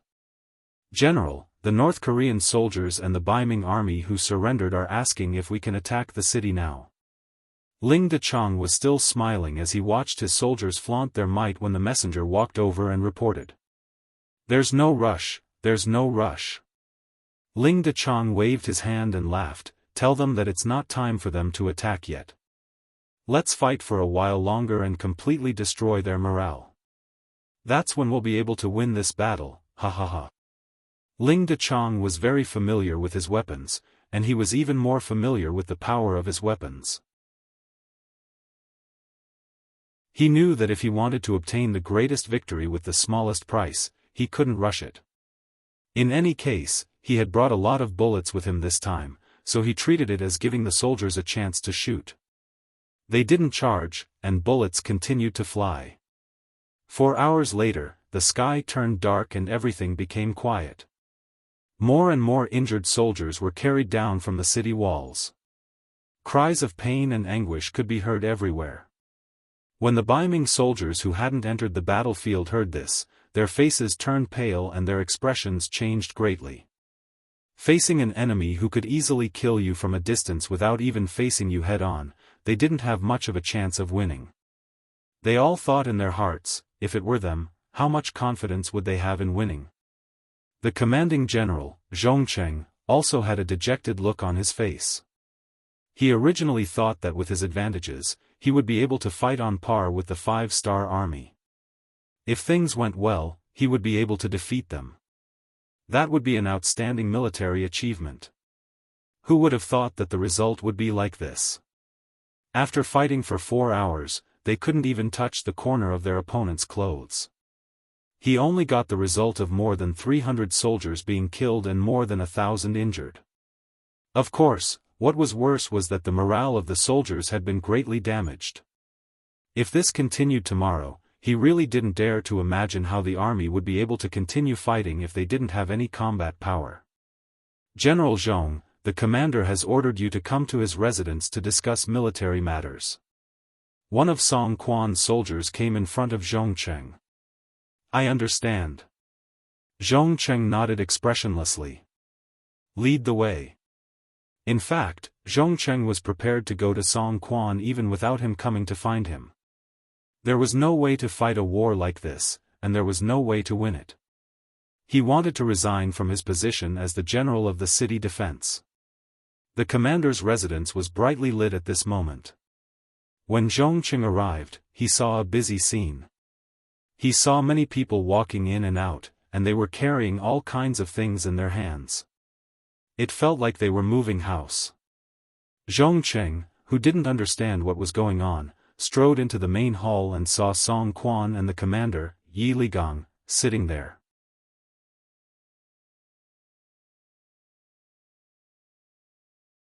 Chapter 1144. Commander, what are the people outside busy with? Zhongcheng asked in confusion after entering the hall. General Zhong, don't ask so many questions. Let me ask you, what are your thoughts after today's battle with the 5-star army? Do you think we can defend Tren City with just us? Song Quan didn't answer Zhongcheng's question. Instead, he took the initiative to ask about the battle. Sigh. At the mention of this matter, Zhongcheng's face was ashen as he said, don't mention it. The firearms in the hands of the 5-star army are simply too powerful. They can even shoot from afar and are extremely accurate. We didn't even see their shadows and we've already lost over 1,000 people. If this battle continues like this, there's really no way to continue. Oh, so that means we won't be able to defend the city? Song Quan asked again. That's right. We can't defend it. This time, Zhongcheng answered honestly. If that's the case, what does General Zhong think about breaking out of the encirclement? Song Quan asked as he already expected Zhongcheng to say this. Breaking out of the encirclement? This question was completely out of Zhongcheng's expectations. Then, he remembered that when he entered the mansion, he saw those people moving things back and forth. He immediately understood that Song Quan was preparing to escape. Seeing that Zhongcheng seemed to be thinking about something, Song Quan looked at Yi Ligang on the other side. The two of them looked at each other and nodded. Song Quan said to Zhongcheng again, that's right, we should break out of the encirclement.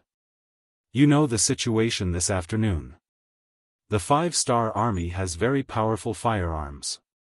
It's not something we can stop. If we don't break out of the encirclement early, once they attack with this method, I'm afraid we won't even have a chance. Yes, Commander, you're right. But isn't it too rushed to break out of the encirclement tonight? After seeing the power of the 5-star army, Zhongqing agreed with this decision. However, he still felt that breaking out of the encirclement now was too rushed. He didn't even have the slightest bit of preparation. It's not rushed. Who can guarantee that the 5-star army won't attack the city tomorrow? If that's the case, I'm afraid we won't even have a chance to break through. Seeing that Zhongqing didn't immediately object, Song Quan continued to persuade him. The 5-star army was indeed powerful. No one knew what kind of attack they would launch tomorrow.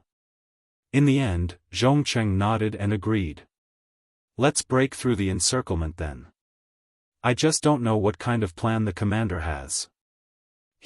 I've already discussed this matter with Yi Qian. Let's do it like this tonight. In the middle of the night, dark clouds covered the moonlight and the sky was completely dark.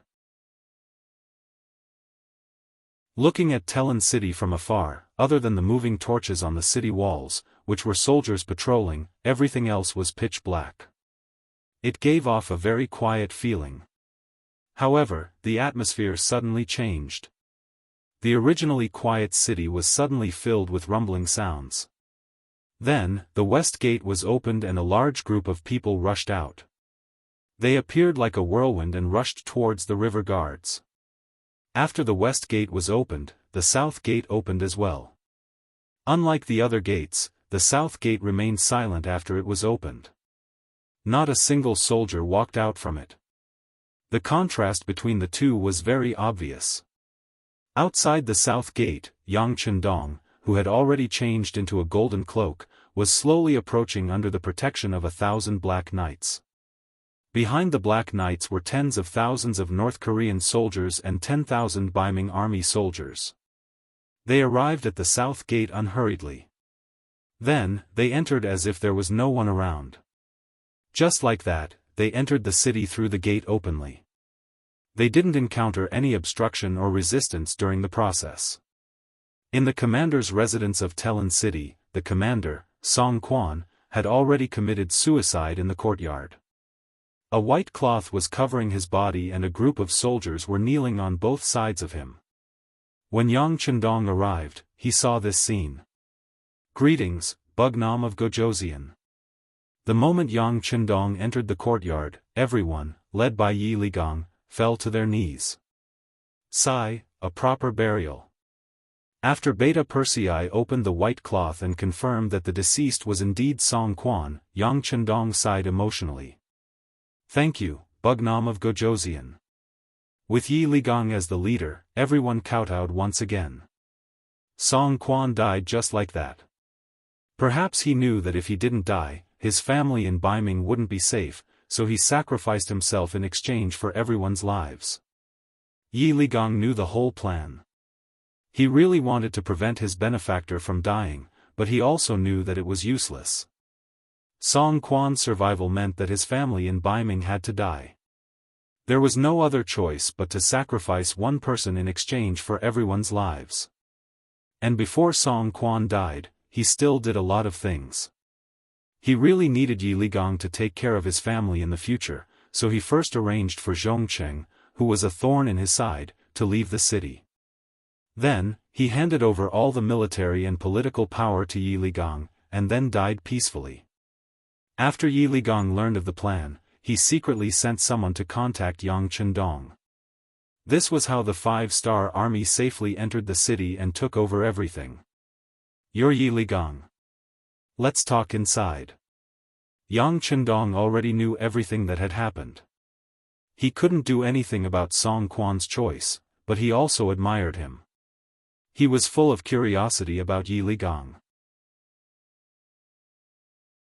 What kind of person could make Song Quan sacrifice himself to protect him? Could he really guarantee that Yi Ligang would fulfill his promise after his death?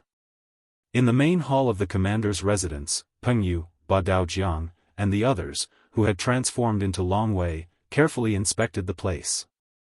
After confirming that there were no problems, Yang Chendong stepped into the hall, followed by Yi Ligang, the commander-in-chief.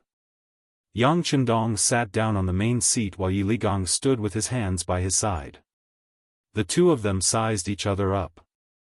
In the entire Liaodong region, Yi Ligong was an extremely famous existence. He was different from Tong Long. Although he was extremely courageous, he had relied on the help of his family to get to where he was today. Yi Ligong had relied entirely on himself. He had relied on his ability to wield both the pen and the sword to reach the position of commander-in-chief. For this reason, when the Liaodong cavalry was established, Fang Dingshan had personally appointed him as his deputy, but Song Quan had stopped him in the end. How could such a person not attract Yang Chendong's attention? Originally, he had wanted to see his ability in the Battle of Terran City, but he hadn't expected that the other party would surrender without even putting up a basic resistance. Of course, it was a good thing that he could take the initiative to surrender to him. Subduing the enemy without a fight, this was the highest level of victory in battle. And the person behind all of this was Yi Ligong, so Yang Chendong was naturally very interested in him. Bugnam of Gojoseon, the surrendered general, has a request. While Yang Chendong was sizing up the other party, Yi Ligong had already knelt down on the ground again. How dare you? Beta Persei shouted from the side, you're just a surrendered general, what right do you have to make a request? Yes, the surrendered general knows that he's not qualified, but I hope that Bugnam of Gojoseon will agree to this request. Thump, thump, thump. His forehead hit the ground 3 times in a row, and soon blood flowed from his forehead. It was obvious that he had used a lot of strength. Let's hear it. Yang Chendong stretched out his hand to stop Beta Persei's next action and looked at Yi Ligong, who was kneeling on the ground, with interest. Now that he had a chance to speak, Yi Ligong said, Bugnam of Gojoseon, Commander Song committed suicide to save the people of Terran City from the flames of war. If there's a chance one day, please clear his name. Thank you. When he sent a secret envoy to Yang Chendong to beg for surrender, he had said not to make things difficult for the people of Terran City.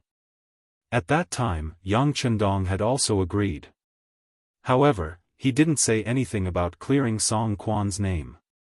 Now that Yi Ligong had suddenly brought it up, even Yang Chendong frowned slightly after hearing it. General Yi, why didn't you mention this when you sent people to beg for surrender? Reporting to Bugnam of Gojoseon, when Commander Song was still here, everything was led by him. There are some things that a surrendered general can't say clearly. The secret envoy in charge of the surrender was arranged by Song Quan. Of course, he wouldn't mention clearing his name after death. In fact, he didn't even think about such a thing.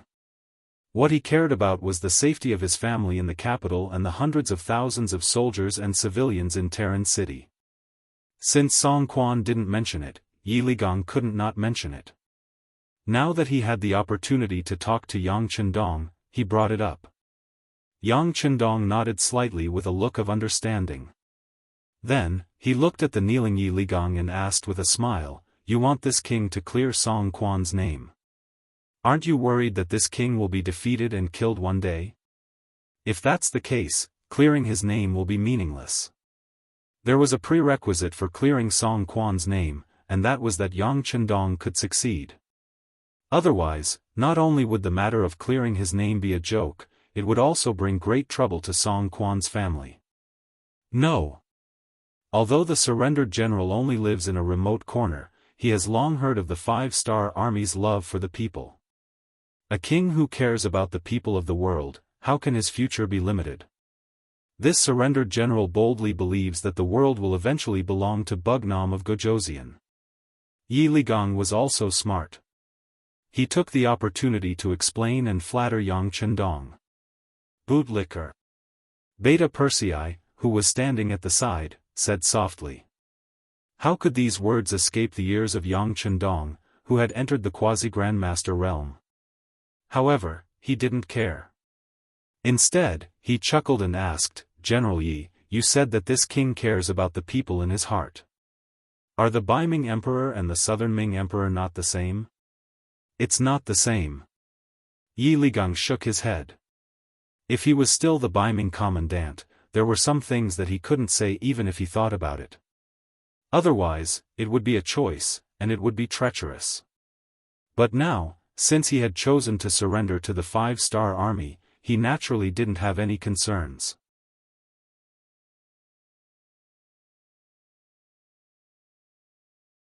Chapter 1145. The Emperor of the Great Ming Dynasty talks about the safety of the people, but in reality, it is only for the stability of the regime.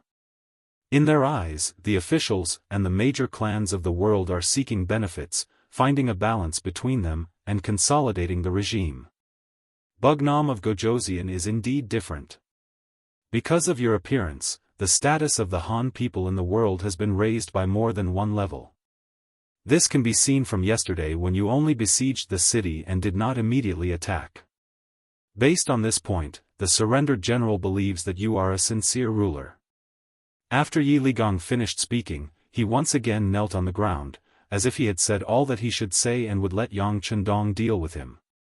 The words just now were indeed the words of Yi Ligang's trusted aide. But how could it not be a representation? Presumably, in the entire Great Ming Dynasty, there should be many generals with such knowledge. When Yang Chendong heard this, he was naturally gratified. At least there was someone who understood what he did. Good, I have to say, General Yi, your words really made me happy. Since that is the case, I will agree to your request. Once this prince has enough ability, I will definitely clear General Song Quan's name. And as you said, this prince does not want to see the Han people and the Ming army kill each other. There are still many cities in the Liaodong region that have not been captured. I don't know if you can do your part to help this prince. Yang Chendong took a fancy to Yi Ligang's identity as a commander. It would be more convenient for him to do some things than the dead Song Yong. In addition, he intended to test the other party's ability, so he spoke out. The surrendered general is duty-bound. How could Yi Ligang, who wanted to take the opportunity to show his ability, not agree? The surrendered general thanks Bugnam of Gojoseon for promising to clear General Song's name. Thank you again. Thump, thump, thump, he kowtowed 3 more times, and blood overflowed from his forehead. Just as the two were talking, Longwei's voice came from outside the hall. 6th Young Master, Lu 4th Division Commander Ling Daqiang requests an audience. Let him in. Yang Chendong sat up straight with a smile on his face. After a dozen breaths of time, Ling Daqiang entered the hall with a wooden box in his hands. He knelt down in front of Yang Chendong, who was wearing a golden cloak. 6th Young Master, I was able to accomplish my mission. Zhongcheng has been killed. This is his head. Poor Zhongcheng, he didn't even know that he had been betrayed. They thought that Song Quan had really given the order to break out of the encirclement, but unbeknownst to them, not too far away from the southern gates, the Lu 4th Master teachers were already lying in ambush. As soon as they appeared, they would surround them and eliminate them. How could Zhongcheng know about this? He was still happy that he was about to escape from danger. Following that, gunshots rang out and everything ended.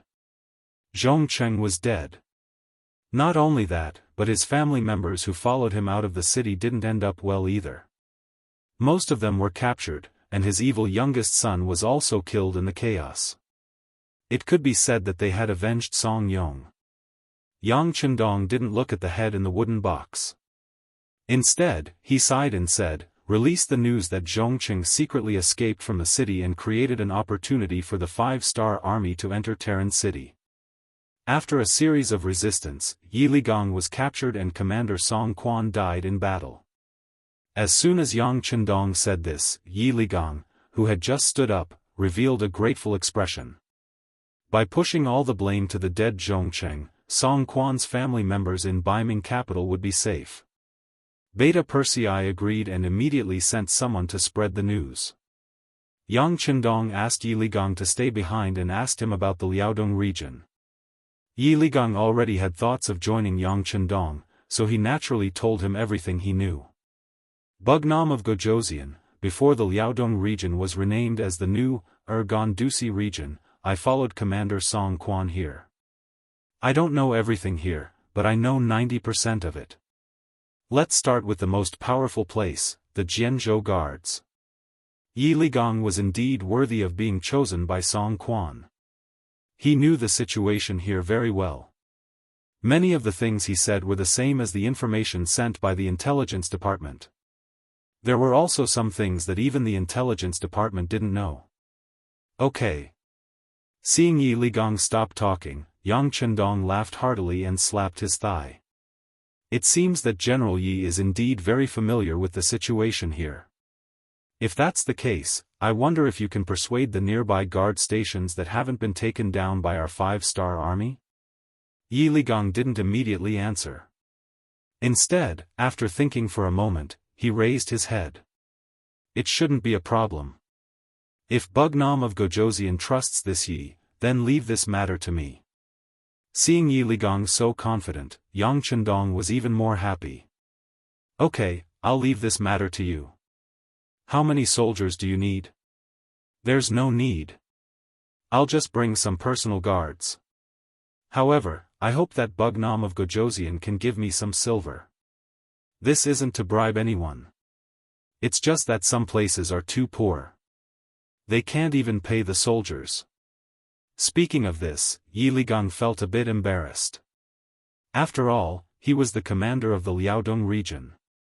Logically speaking, he was in charge of the finances. If he said that there wasn't any pay for the soldiers, it really was a loss of face. Before coming, Yang Chendong had done his research. Although Zhu Qiyu had indeed earned quite a bit of money through the newly opened Zhu family bank, the lives of the soldiers weren't that good. For example, the Liaodong cavalry on the grasslands were still fine. They could be paid on time. However, the Liaodong region, which was too far away from the capital, couldn't do so. Every time it was time to pay, all sorts of reasons would be used to reduce it. As time passed, the silver became more and more insufficient. Knowing that this wasn't Yi Ligong's fault, Yang Chendong stood up and patted him on the shoulder. This king knows the situation. You don't have to feel burdened. How about this? I'll give you 1 million taels of silver. You can go and solve the problem. Not only the soldiers, but also the common people. You can help them. If it's still not enough, you can come and find this king. He didn't expect Yang Chendong to be so generous and benevolent. 1 million taels of silver was equivalent to half a year's salary for the Liaodong guard post. Yi Ligong patted his chest and promised, Bugnam of Gojoseon, don't worry. The silver will definitely be distributed to the soldiers and the common people. Your righteous deeds will also be known to the common people.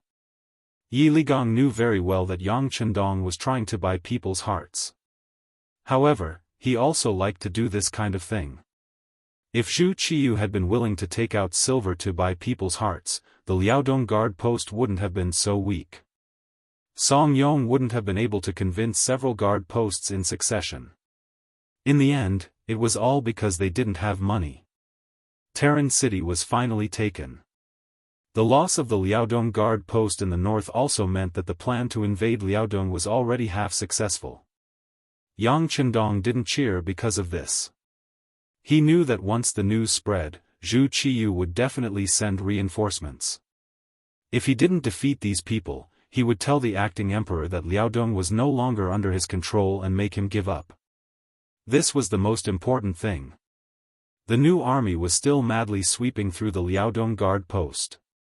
All the guard posts they wanted to attack either surrendered early on or were defeated in the first battle. Except for a few soldiers who had a certain amount of fighting power, most of the guard posts were under their control. With the world's first cavalry division acting as a huge mountain blocking the Sa-Cha River Guard's front line, it suppressed the northern Ming army from advancing north for a long time. It was only when the northern Ming sent out reinforcements, with General Li Tong at the head of 200,000 troops, that the Liaodong guards were greatly encouraged and saw hope. During this time, Yi Ligong completed the task given to him by Yang Chendong very well. He integrated the guard posts in the Terran City, which included more than 20,000 surrendered soldiers from Baiming. The 100,000 soldiers in the Gatling city and the 10,000 surrendered soldiers that Yang Chendong brought along made a total of 130,000 soldiers.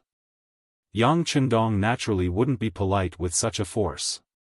Then he made a shocking decision. He changed the name of the Liaodong Guard post to the 3 eastern provinces and used one of his students as the governor, a person named Lu Ji. Although Lu Ji was Yang Chendong's student, he was actually older than Yang Chendong. But in the spirit of learning without precedence, he was still convinced by Yang Chendong's knowledge, entered the Yang Family Academy, and became an excellent teacher. Because he was very good at management, he was promoted to the position of governor of the 3 eastern provinces. The position of general of the 3 eastern provinces was given to Yi Ligang. Not only that, he was allowed to have 100,000 soldiers, 30,000 of which could be cavalry. When the matter was announced, Yi Ligang, who didn't cry easily, failed to live up to expectations, and shed tears.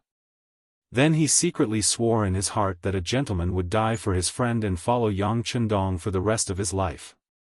General Yi, I'll leave you with 1,000,000 taels of silver. In the future, you'll be paid on time every month. However, I'll leave the matters of the army to you. You must seize the opportunity to train. You must train a strong army so that General Song Quan can rest assured in the underworld. Yang Chendong said earnestly to Yi Ligang. Bugnam of Gojoseon, don't worry. We will train hard, but if you call, we will come. Yi Ligang solemnly promised. After solving the problem of the Liaodong Guard post, Yang Chendong brought the 4th Division, 20,000 North Korean soldiers, and 10,000 Baiming surrendered soldiers down south. In just 4 months, after leaving the Japanese Empire, Yang Chendong had taken over the Shuangqing Guards and the Saha River Guards as the front line. He was already halfway to his goal of taking over the Liaodong Guard post. However, Yang Chendong was very clear that although it seemed like he had taken over half of the territory, it was just a barren land. There weren't many Baiming army there either. The truly powerful ones were the remaining half, which was the Liaodong Guard post near the capital of Baiming.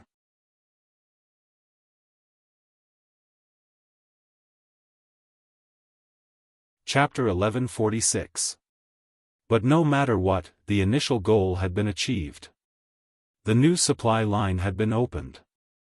He had already sent a telegram to order the Korean province to transport the various supplies that had been hoarded over the past few days by sea. Once the supplies arrived at Shur City on the grasslands, it would be even more difficult for anyone to deal with them. When the news of the supply line being opened reached the northern Ming dynasty's court, Zhu Qiyu, the acting patriarch, was truly anxious. Destroying Yang Chendong's arrangements in the grasslands and even uprooting them was what he had been doing for the past year. If he failed to do so, not only would he have wasted more than a year, but it would also greatly affect the morale of the army. Zhu Qiyu definitely did not want to see such a thing happen. Although he was not fully prepared, he still sent an order to the Baiming commander Shiheng on the grasslands front line. He ordered the Walla army's troops, Yes Hen, to go to Shur City. No matter what, they had to solve the problem before the 5-star army supplies arrived.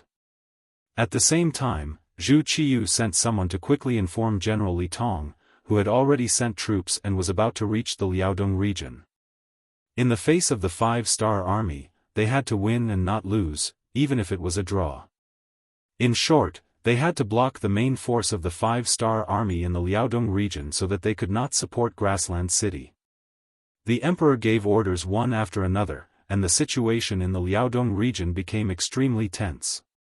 On the grasslands, the war was about to break out, and the situation was even more grim. With Su Yozhen's insider, the news about Zhu Qiyu's plan to attack Shur City was quickly sent over via telegram. After the new army's commander, Tiger's Mane, and the mayor, Yu Mian, discussed, they immediately ordered the entire city to be under martial law and to strictly investigate the identity of the people who had recently arrived. As the person in charge of logistics, Yang Si led the soldiers to start planting mines to block the joint attack of the Baiming army and the Walla cavalry. Compared to the slow telegram, the Baiming commander Shiheng, who had already occupied Tulu City, only received the news of the Emperor's order to send troops on the 4th day. What are you doing? We'll attack immediately. Our army hasn't been fully assembled yet, and our provisions haven't arrived yet. Shiheng looked at the imperial edict in front of him with dissatisfaction. However, when he saw Zhu Qiyu repeatedly say, urgent, at the end of the imperial edict, he knew that there were some things that he could not decide. Forget it. Send out the troops. Order the general at the vanguard to take 20,000 soldiers and leave first. We'll talk about it after we've created some momentum. Shiheng only did this because he wanted to complete the decree. He wanted to create some momentum to complete his task.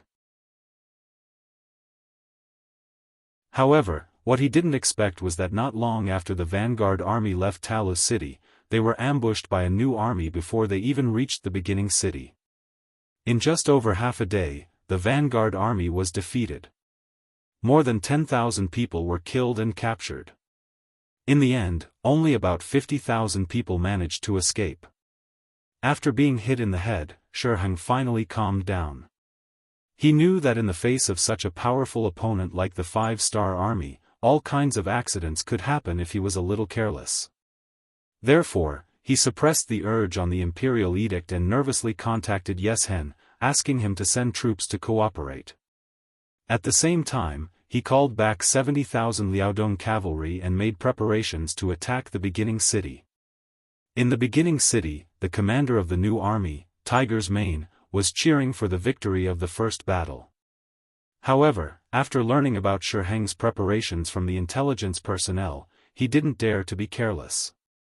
While doing the strict defense of the city, he sent a telegram to Yang Qindong and reported in detail what had happened here. Yang Qindong, who was rushing to the Twin City Guard, didn't look happy at all after seeing the telegram. Instead, his eyebrows were knitted together again. Young master, shouldn't Tiger's Mane be happy after winning the battle? Beta Persei, who was following beside him, noticed the change in Yang Qindong and asked with some confusion. Yes, you should be happy after winning the battle. It's just that this first battle has been won. I'm afraid that the next battle won't be so easy. With this lesson, do you think the Baiming army will still underestimate the enemy? Yang Qindong nodded first, then looked at Beta Persei in a rhetorical manner. Beta Persei didn't know how to answer this question.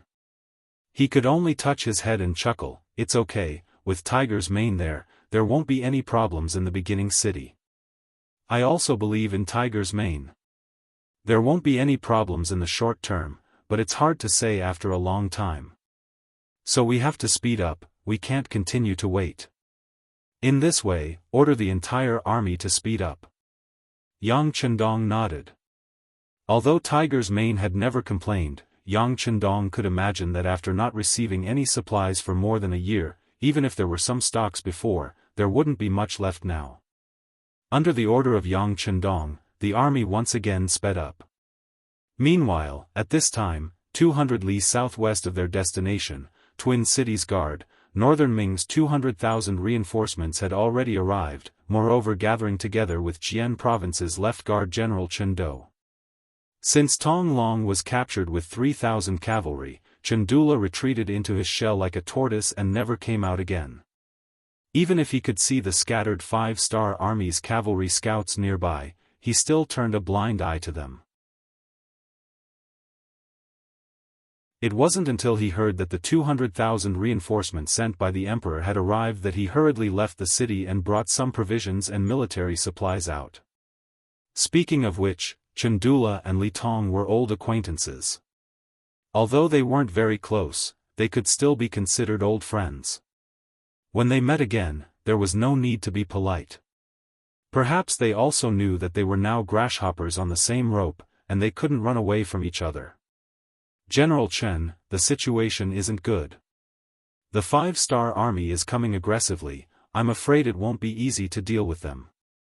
After Li Tong greeted Chen Dula, he entered the temporary tent to discuss the situation in front of him. General Li is right, the 5-star army's combat power is strong and not easy to deal with. To be honest, not long ago, my commander knew that Tong Long wasn't convinced, so he rushed out with 3,000 cavalry, and the result? The result? Li Tong, who had been rushing, didn't know what happened to Tong Long, so he asked out of curiosity. Just as the words left his mouth, Li Tong thought of something. Looking at Chandula's serious and gloomy expression, he already knew the result, so he could only shake his head. I have to say, the Bugnam of Gojoseon is really not easy to deal with. That's right, they have the world's strongest cavalry, and at the same time, they have the world's most powerful firearms. Most importantly, they seem to have endless wealth, and until now, it's difficult to restrict them with money. When Chandula said this, he could only helplessly shake his head. Anyone who had one of these was already very powerful, not to mention all three. With such an opponent, even if you had a lot of troops, you wouldn't be able to gain any advantages. After hearing this, Li Tong was silent for a while, then he raised his head and said, General Chen's words don't necessarily have to boost the morale of others and reduce our own morale. He. Chandula knew that Li Tong had seen the seriousness of the situation. The reason why he said this was because Li Tong was the main general, and he needed to boost his morale. That was why he said this. For this reason, he decided to give Li Tong some face and didn't expose him. Instead, he asked, General Li, how are you going to deal with the enemy? Are you going to use these 200,000 people to attack and take back everything that you've lost? No. Li Tong quickly shook his head. The opponent is a cavalry team, and in terms of speed, we are no match for them. It's better to defend. Besides, the Emperor's intention is very clear. He wants us to guard here and stop Bugnam of Gojoseon from assisting the Grasslands beginning city. If we do this well, it will be a great achievement. Li Tong was very clear about his position, which made Chandula feel very gratified. General Li is indeed a talented commander. I deeply agree with this. You have to know that Tong Long didn't gain any advantages when he led 3,000 elite cavalry previously. Great minds think alike. Li Tong laughed heartily at the sky after hearing that. Using a defensive battle to hold back Bugnam of Gojoseon's army and prevent them from assisting the beginning city. This was the plan that Li Tong had set for the 200,000 troops. If the truth was really like what he did, it could indeed give Yang Chendong a headache. Although it would definitely not be able to block it, it could play the role of stalling for time. In this way, the beginning city would be in danger. The policy was right, but in the end, it still depended on who carried it out. Just like the laws and governments issued by many countries, they were all for the purpose of the people. However, when it was really in the hands of the people, it might be completely different. Just like now, Tong Long, who they were just talking about, had now returned to the Jian province left guard and met his own people here. In the Jian province left guard, in terms of population, although the Han people were more than the Nuzanren, in terms of overall strength, especially influence, the Nuzanren was not just a little bit stronger. This might have something to do with the Nuzanren being more united than the Han people, or perhaps it was because they had lived in this area for generations, allowing them to adapt better to the environment here. In short, the Nuzanren's influence in the Jian province left guard was far greater than that of the Han people. Even the commander, Chendola, had to act according to her mood. Not to mention that Chendola was not in the city now. It was just a small matter of quietly entering the city, so Tong Long naturally did it. Not only did he enter the city, but he also met his father, Tong Sheng, a burly man who was taller than an ordinary person. When Tong Sheng was young, he was definitely a person who could tremble with a stomp of his feet in this area. In addition, he had the support of a group of old brothers, so he had done a lot of things. For example, the nearby caravans must pay the toll to them. Otherwise, their safety could not be guaranteed. It was also because Tong Sheng did not understand the Han culture. Otherwise, with his economic strength and influence, he would have long become a general among the Baiming generals. In the end, the things that the old man couldn't do were handed over to his son. Fortunately, Tong Long lived up to expectations. With the support of his family, he finally walked to the position of commander and became a secondary grade 3 military officer.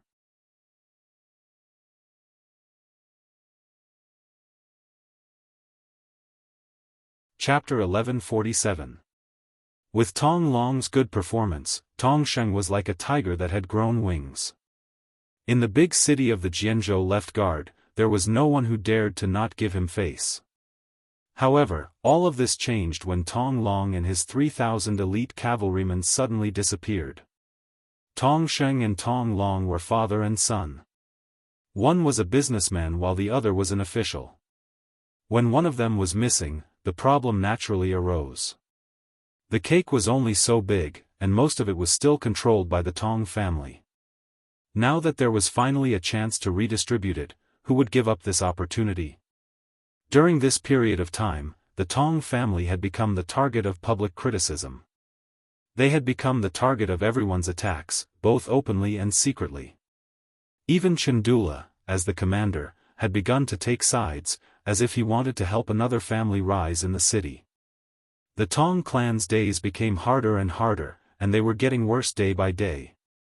At this moment, Tong Long suddenly appeared in front of his father, which made Tong Sheng extremely excited. "My son, you're back. Huh, that's great. Let's see who dares to make things difficult for our Tong family this time." Tong Sheng, who had always been expressionless, actually had such a reaction after seeing his son. Just from this point alone, one could see how much pressure he had been under during this period of time and how difficult his days had been. "Father, I'm unfilial. I've had a bad start." Tong Long knelt in front of Tong Sheng and lowered his proud head. "Don't say that. Victory and defeat are common in war. It's good that you're back, it's good that you're back. How about this, you can immediately go to the Yamen and restore your official position first." Tong Sheng knew that Chandula was not in the city, so he decided to restore his son's official position first and properly intimidate the other opponents in the open and in the dark. Looking at his father's wrinkled face, Tong Long swallowed his saliva first, then said in a calm voice, "Father, I can't go to the Yamen." "Why? Is it because you lost the battle?" "It's fine, didn't I say? Victory and defeat are common in war. Besides, who really won against the 5-star army? It's fine, we can just spend more money." After operating in the Jianghu left guard city for decades, Tong Sheng still had some family assets. Naturally, his words were more forceful. "Money? How much money do we have now?" Speaking of this matter, Tong Long was also very curious. He only knew that the family had some extra money, but he really did not ask how much it was. It wasn't that he was ambitious, but that he didn't have any needs in this aspect. Speaking of this matter, Tong Sheng's face burst out into a smile like a blooming flower. "Son, you've finally grown up. You know how much money we have at home." "Huh, if others asked me like this, I wouldn't tell them. However, I will hand it over to you in the future. Therefore, I won't hide it from you. Listen, we've saved 300,000 taels of silver. It's not a problem for us to restore your official position with this money." 300,000 taels was undoubtedly an astronomical figure in the eyes of ordinary people. Didn't Zhongcheng kill Song Yong for 100,000 taels of silver? In the end, he was beheaded and separated from his family. Looking at his father's proud appearance, Tong Long did not feel the slightest bit of joy. Instead, he sighed. His father had worked hard for so many years, and after operating for so many years, he only managed to save 300,000 taels of silver. Yet, he was already so happy. He didn't know if he should say that it was a kind of sorrow. In front of his father, Tong Long revealed a calm expression.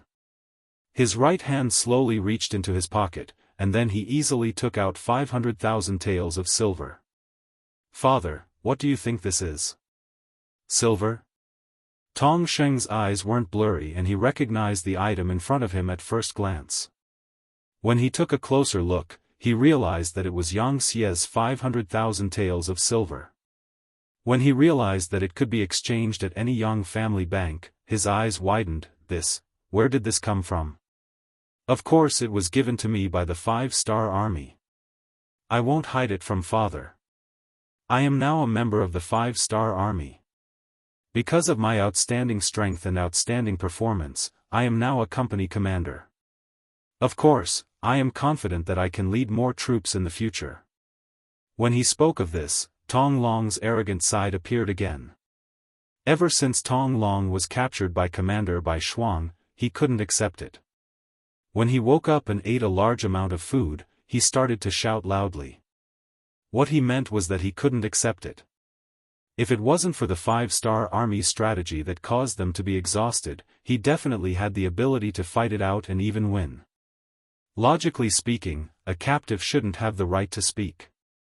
Even in ancient times, such people didn't even have basic human rights. However, Bai Shuang didn't take away his right to shout. On the contrary, he got someone to release him. Not only him, the other 2,000+ captives were also released. They were surrounded by 4 groups of 2,000 soldiers. The only difference was that one group had weapons and war horses while the other group had nothing. What are they doing? Are they trying to kill us? Since that's the case, we will fight it out with them. We don't have any weapons. Even if we bite with our teeth and tear with our hands, we can't just sit there and wait for death. Seeing their 2,000+ men being surrounded by the 5-star army's 2,000 cavalry, many of their faces changed greatly. Some of them were already prepared to fight to the death. It had to be said that although Tong Long lost this time, the soldiers he brought still had some backbone. If it was a normal army, they would have already knelt down and begged for mercy under such circumstances. Naturally, there were also people who were calm in the crowd, such as Tong Long. He didn't believe that the other party would kill them. If that was the case, there would be no need for such a formation. Wouldn't it be better to just kill them one by one? Releasing all of them was a kind of danger in itself. Of course, it was also a kind of attitude. He didn't believe that the 5-star army didn't even have a bit of common sense. Therefore, at this moment, he wasn't nervous at all. Instead, he squinted his eyes and looked at Bai Shuang, who was wearing a black cloak. He wanted to see what the other party was up to. Just as Tong Long expected, Bai Shuang didn't give the order to kill the captives. There were so many young men with good writing skills. Most of them were Han. If he killed them just like that, even his teacher wouldn't let him off. The reason why he had brought all these people out was because he wanted to use his powerful force to subdue them. Therefore, he opened his mouth and said, "You don't have to be afraid. We don't want to kill you. We just want to prove that we are stronger than you." Oh right, didn't someone say that they weren't convinced? Alright, we will give them a chance to show off now. No matter if it's 1-on-1 or many-on-many, we will accept it. But if you lose this time, please put down your pride. Oh right, since it's a bet, there should be some stakes. How about this, if you can win, we will let you go unconditionally. On the other hand, if you lose, you must stay and join the 5-star army. How about it? Are you serious? The moment Bai Shuang finished speaking, Tong Long was the first to ask. Of course. There are so many brothers here. How can this be a game? Plus, we always keep our words in the army. You don't have to doubt us, Bai Shuang said in an incomparably confident tone. This time, the army camp was in an uproar. This was especially true for some of the men who were confident in their strength. They had always been fearless. Now that they had a chance to prove themselves, how could they let it go? Immediately, many people began to take the initiative to sign up. They wanted to prove themselves with their own strength and also to save themselves. Bai Shuang didn't reject these people. He ordered people to bring over the war horses that were captured before. Then, he gave everyone who wanted to fight a wooden scimitar. This was originally the weapon that the 1st Cavalry Division used to train. With such a weapon, they didn't have to worry about killing people. At most, they would only suffer some minor injuries. The first to fight were the 100 captives. Their opponents were the 100 cavalry warriors of the 4th Regiment. In front of everyone, the two sides pulled apart a distance of 2 li. Then, under the shout of Bai Shuang, the temporary referee, both sides began to exert their strength and charged at each other. It had to be said that the cavalry that caught Tong Long's eye and brought out were quite strong. They charged from afar, waving their wooden scimitars and doing all kinds of difficult tricks on the horses. Loud battle cries came from their mouths. Their imposing manner was extraordinary. In comparison, the 100 soldiers of the 4th Regiment seemed to be weaker. They didn't shout or shout. Instead, they kept moving forward in silence. As they moved forward, they kept changing their formation. The 100 people quickly formed a formation of 5 tip of the arrow. Then, they collided with the 100 captives in a way that could pierce through their hearts. 1 chopstick was easily broken. 10 chopsticks couldn't be broken. When the two sides began to collide, the tip of the arrow array displayed its unique and powerful strength. Under the coordination of each other, the soldiers of the 4th Regiment only needed to take care of the enemies in front of them. As for their left, right, and back, there were naturally other comrades in charge of protecting them. This allowed them to maximize their attacking power. On the contrary, the captives were fighting for themselves. Those who had a good relationship with each other only cooperated in 2s and 3s. In the face of the tip of the arrow, which was a group of 20, it was no different from a mantis trying to stop a chariot. In just one exchange, a quarter of the 100 captives fell. Then, it was time to charge again and again, entangling the enemy. Soon, the captives realized that every time they attacked with their scimitars, they could only attack one opponent. However, there would often be multiple scimitars slashing at them. Moreover, it was continuous. One move after another, it was impossible to guard against.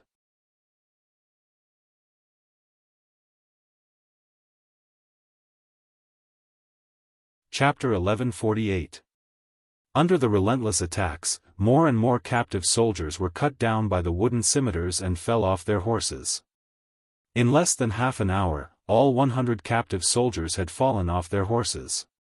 On the other hand, only 2 of the 4 groups of soldiers had fallen off their horses. Moreover, they had only been hit on the arms and were not seriously injured. In comparison, the difference in strength was obvious. The captive soldiers who were clamoring to teach the 5-star army a lesson all lowered their heads. Only now did they realize that even if the enemy did not use any tricks, they would still be the ones to lose in a direct battle. Tong Long saw everything with his eyes. When he saw the 5-star army working together so closely, he revealed an envious expression. It could not be helped. Tong Long was an all-rounder.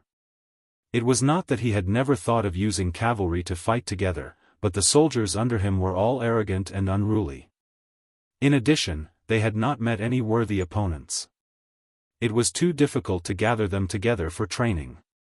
No matter what, the 5-star army had taught them a lesson. Seeing this, many of the captive soldiers were already convinced. However, as their commander, Tong Long naturally would not be so easily convinced. Seeing that no one stood out to challenge him, he held the wooden scimitar in his hand and said to Bai Shuang, who was wearing a black cloak, "You should be the commander of these people. Since that is the case, I will challenge you. Do you dare to accept?" "He, I have already lost to you once. Why should I be afraid of you?" Bai Shuang laughed loudly as he spurred his horse forward. For safety reasons, he did not hold his spear. Instead, he held a pair of wooden scimitars and rode out on his horse. Dual blades? Seeing Bai Shuang come out with dual blades, Tong Long was stunned at first. Then, he laughed loudly. It seemed that dual blades were naturally more powerful than a single blade. However, this was a battle on horseback. If one was not careful and did not control his strength well, he would fall off the horse. Was he not afraid of such a problem with dual blades? What? Are you afraid? Or should I give you a blade? Bai Shuang smiled lightly. He did not show any displeasure because of the other party's mockery. There is no need for that. But let me remind you, with dual blades in hand, you won't have the chance to control your warhorse. I'm very strong, so don't blame me if I knock you off your horse. Tong Long had never used dual blades before, so he naturally wouldn't do that. However, for the sake of a fair battle, he could not help but remind White Shuang. Little did he know that in order to become a soldier of the 1st Cavalry Division, the first thing one needed to do was to learn how to use dual blades. Without this ability, one would never be able to enter the division. As the leader of one of the regiments, although White Shuang's dual blade techniques were not the best, he was still stronger than ordinary warriors. He had this confidence. Thanks for the reminder. Can we begin? Bai Shuang said nonchalantly. Alright, you have to be careful. Seeing that White Shuang was still holding dual blades and had no intention of changing, Tong Long snorted coldly and urged his horse forward. Although he was still a distance away, he waved his blades several times. It was obvious that he was preparing for the final battle. It was often seen in movies or TV series that when cavalry charged, they would habitually wave their weapons while still a distance away. This was not to show off, but to brace themselves. This was to maximize the strength of their bodies. This way, they would be able to maximize their strength when fighting with their opponents. Like Tong Long, White Shuang had already raised his dual blades and shouted loudly. He did not have any intention of underestimating Tong Long. This was also Yang Chendong's request for them. Even when facing the weakest opponent, they had to give their all. Only then would they be able to remain undefeated. The wind and the crane were jittery. At this moment, even the wind seemed to have stopped. It was just watching the battle between the two warriors, waiting for the result of the battle. Dang, dang, dang. The distance of 2 li was covered in the blink of an eye. Soon, the two of them collided. Then, the sound of weapons clashing rang out. Every time there was a loud bang, the two of them would involuntarily move. They were releasing all the power that the other party had imbued into their bodies through their weapons. Although they were holding wooden scimitars, the two of them were playing with them as if they were made of iron. In a short period of time, the two of them had exchanged no less than 20 rounds, and there was still no clear winner. Tong Long was indeed a fierce general. His blade skills were strong and powerful, and the strength in his body was endless. It gave people the feeling that he was an unending mountain. On the other hand, Bai Shuang was able to become Yang Chendong's student and was appointed as the commander of the strongest cavalry, the 1st Cavalry Division's 4th Regiment. His strength was not ordinary either. After exchanging 20 moves, his expression did not change and his heart was not panting. It was obvious that he had not used his full strength. Tian, who was the commander of the 1st Cavalry Division. Under his strict requirements, as long as the conditions allowed, every cavalry soldier would swing their blades at least 1,000 times a day. Even in between battles, this rule had never changed. With this kind of hard training, swinging their blades seemed to have become an instinct. Every time they swung their blades, they would need to use their full strength. However, it was only 20 moves, which was equivalent to an adult man running about 5 meters. It was really nothing. 30 rounds. 40 rounds. 50 rounds, in the blink of an eye, the two of them had exchanged nearly 60 rounds. Under the situation where they used all their strength, the scales of victory began to tilt. Tong Long, who was originally full of fighting spirit, began to feel weak. Although Tong Long also trained regularly, especially on horseback, the training time was not short. However, compared to Bai Shuang's training time, it was still a little short. The main difference was that they lacked a training atmosphere. For example, why did many outstanding soldiers' physical fitness begin to decline after they retired from the army? Even if they did not exercise when they returned home, why was it the same? Speaking of this, it had to be the environment, which was the element of atmosphere. When they were in the army, they had many comrades to accompany them. While they were chasing each other and could not slack off, training also became a kind of work and interest. However, when they were alone, it was completely different. Without a comparison, they might involuntarily want to rest for a while when they were tired. As time passed, naturally, the gap between them would become bigger and bigger.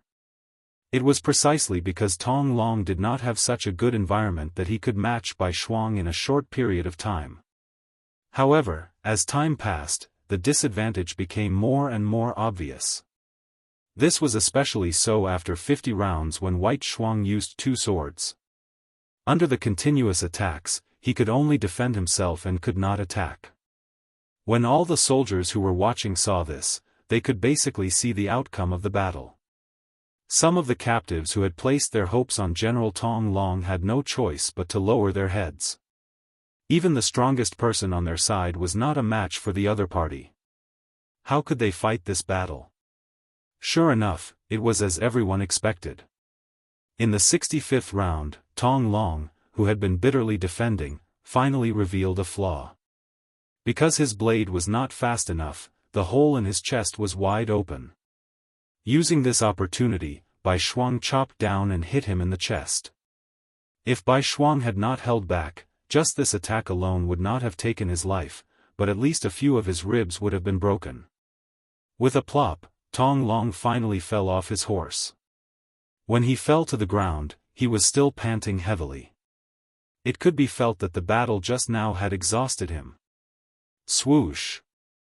A wooden blade accurately pressed 30 centimeters in front of Tong Long's throat. Then, Bai Shuang's voice sounded, "You lost." "Yes, I lost. I am willing to repay my loss. I want to join your 5-star army." "I don't know if that is possible." Tong Long did not have the dispirited appearance of a loser. On the contrary, although he was still panting heavily and his chest was heaving up and down, his eyes were shining brightly. Clearly, he felt that he had found the direction of his life. Seeing that Tong Long was not discouraged after being defeated, Bai Shuang chuckled and sheathed his saber. "Of course, the 5-star army welcomes anyone with insight and ability to join. I think we will be comrades in the future." Bai Shuang had accepted Tong Long, and this made the other captives see hope as well. Immediately, there were many who wanted to join the 5-star army, and the seemingly dangerous competition ended with a unanimous decision. Because of this, the 5-star army had an additional 2,000 cavalrymen. Among them, there were at least 1,000 of them who were elites. What they lacked was the corresponding training. Once they understood how to cooperate in battle, there was no doubt that they would be a strong army. Just like that, Tong Long joined the 5-star army. He was even appointed as a company commander by Bai Shuang.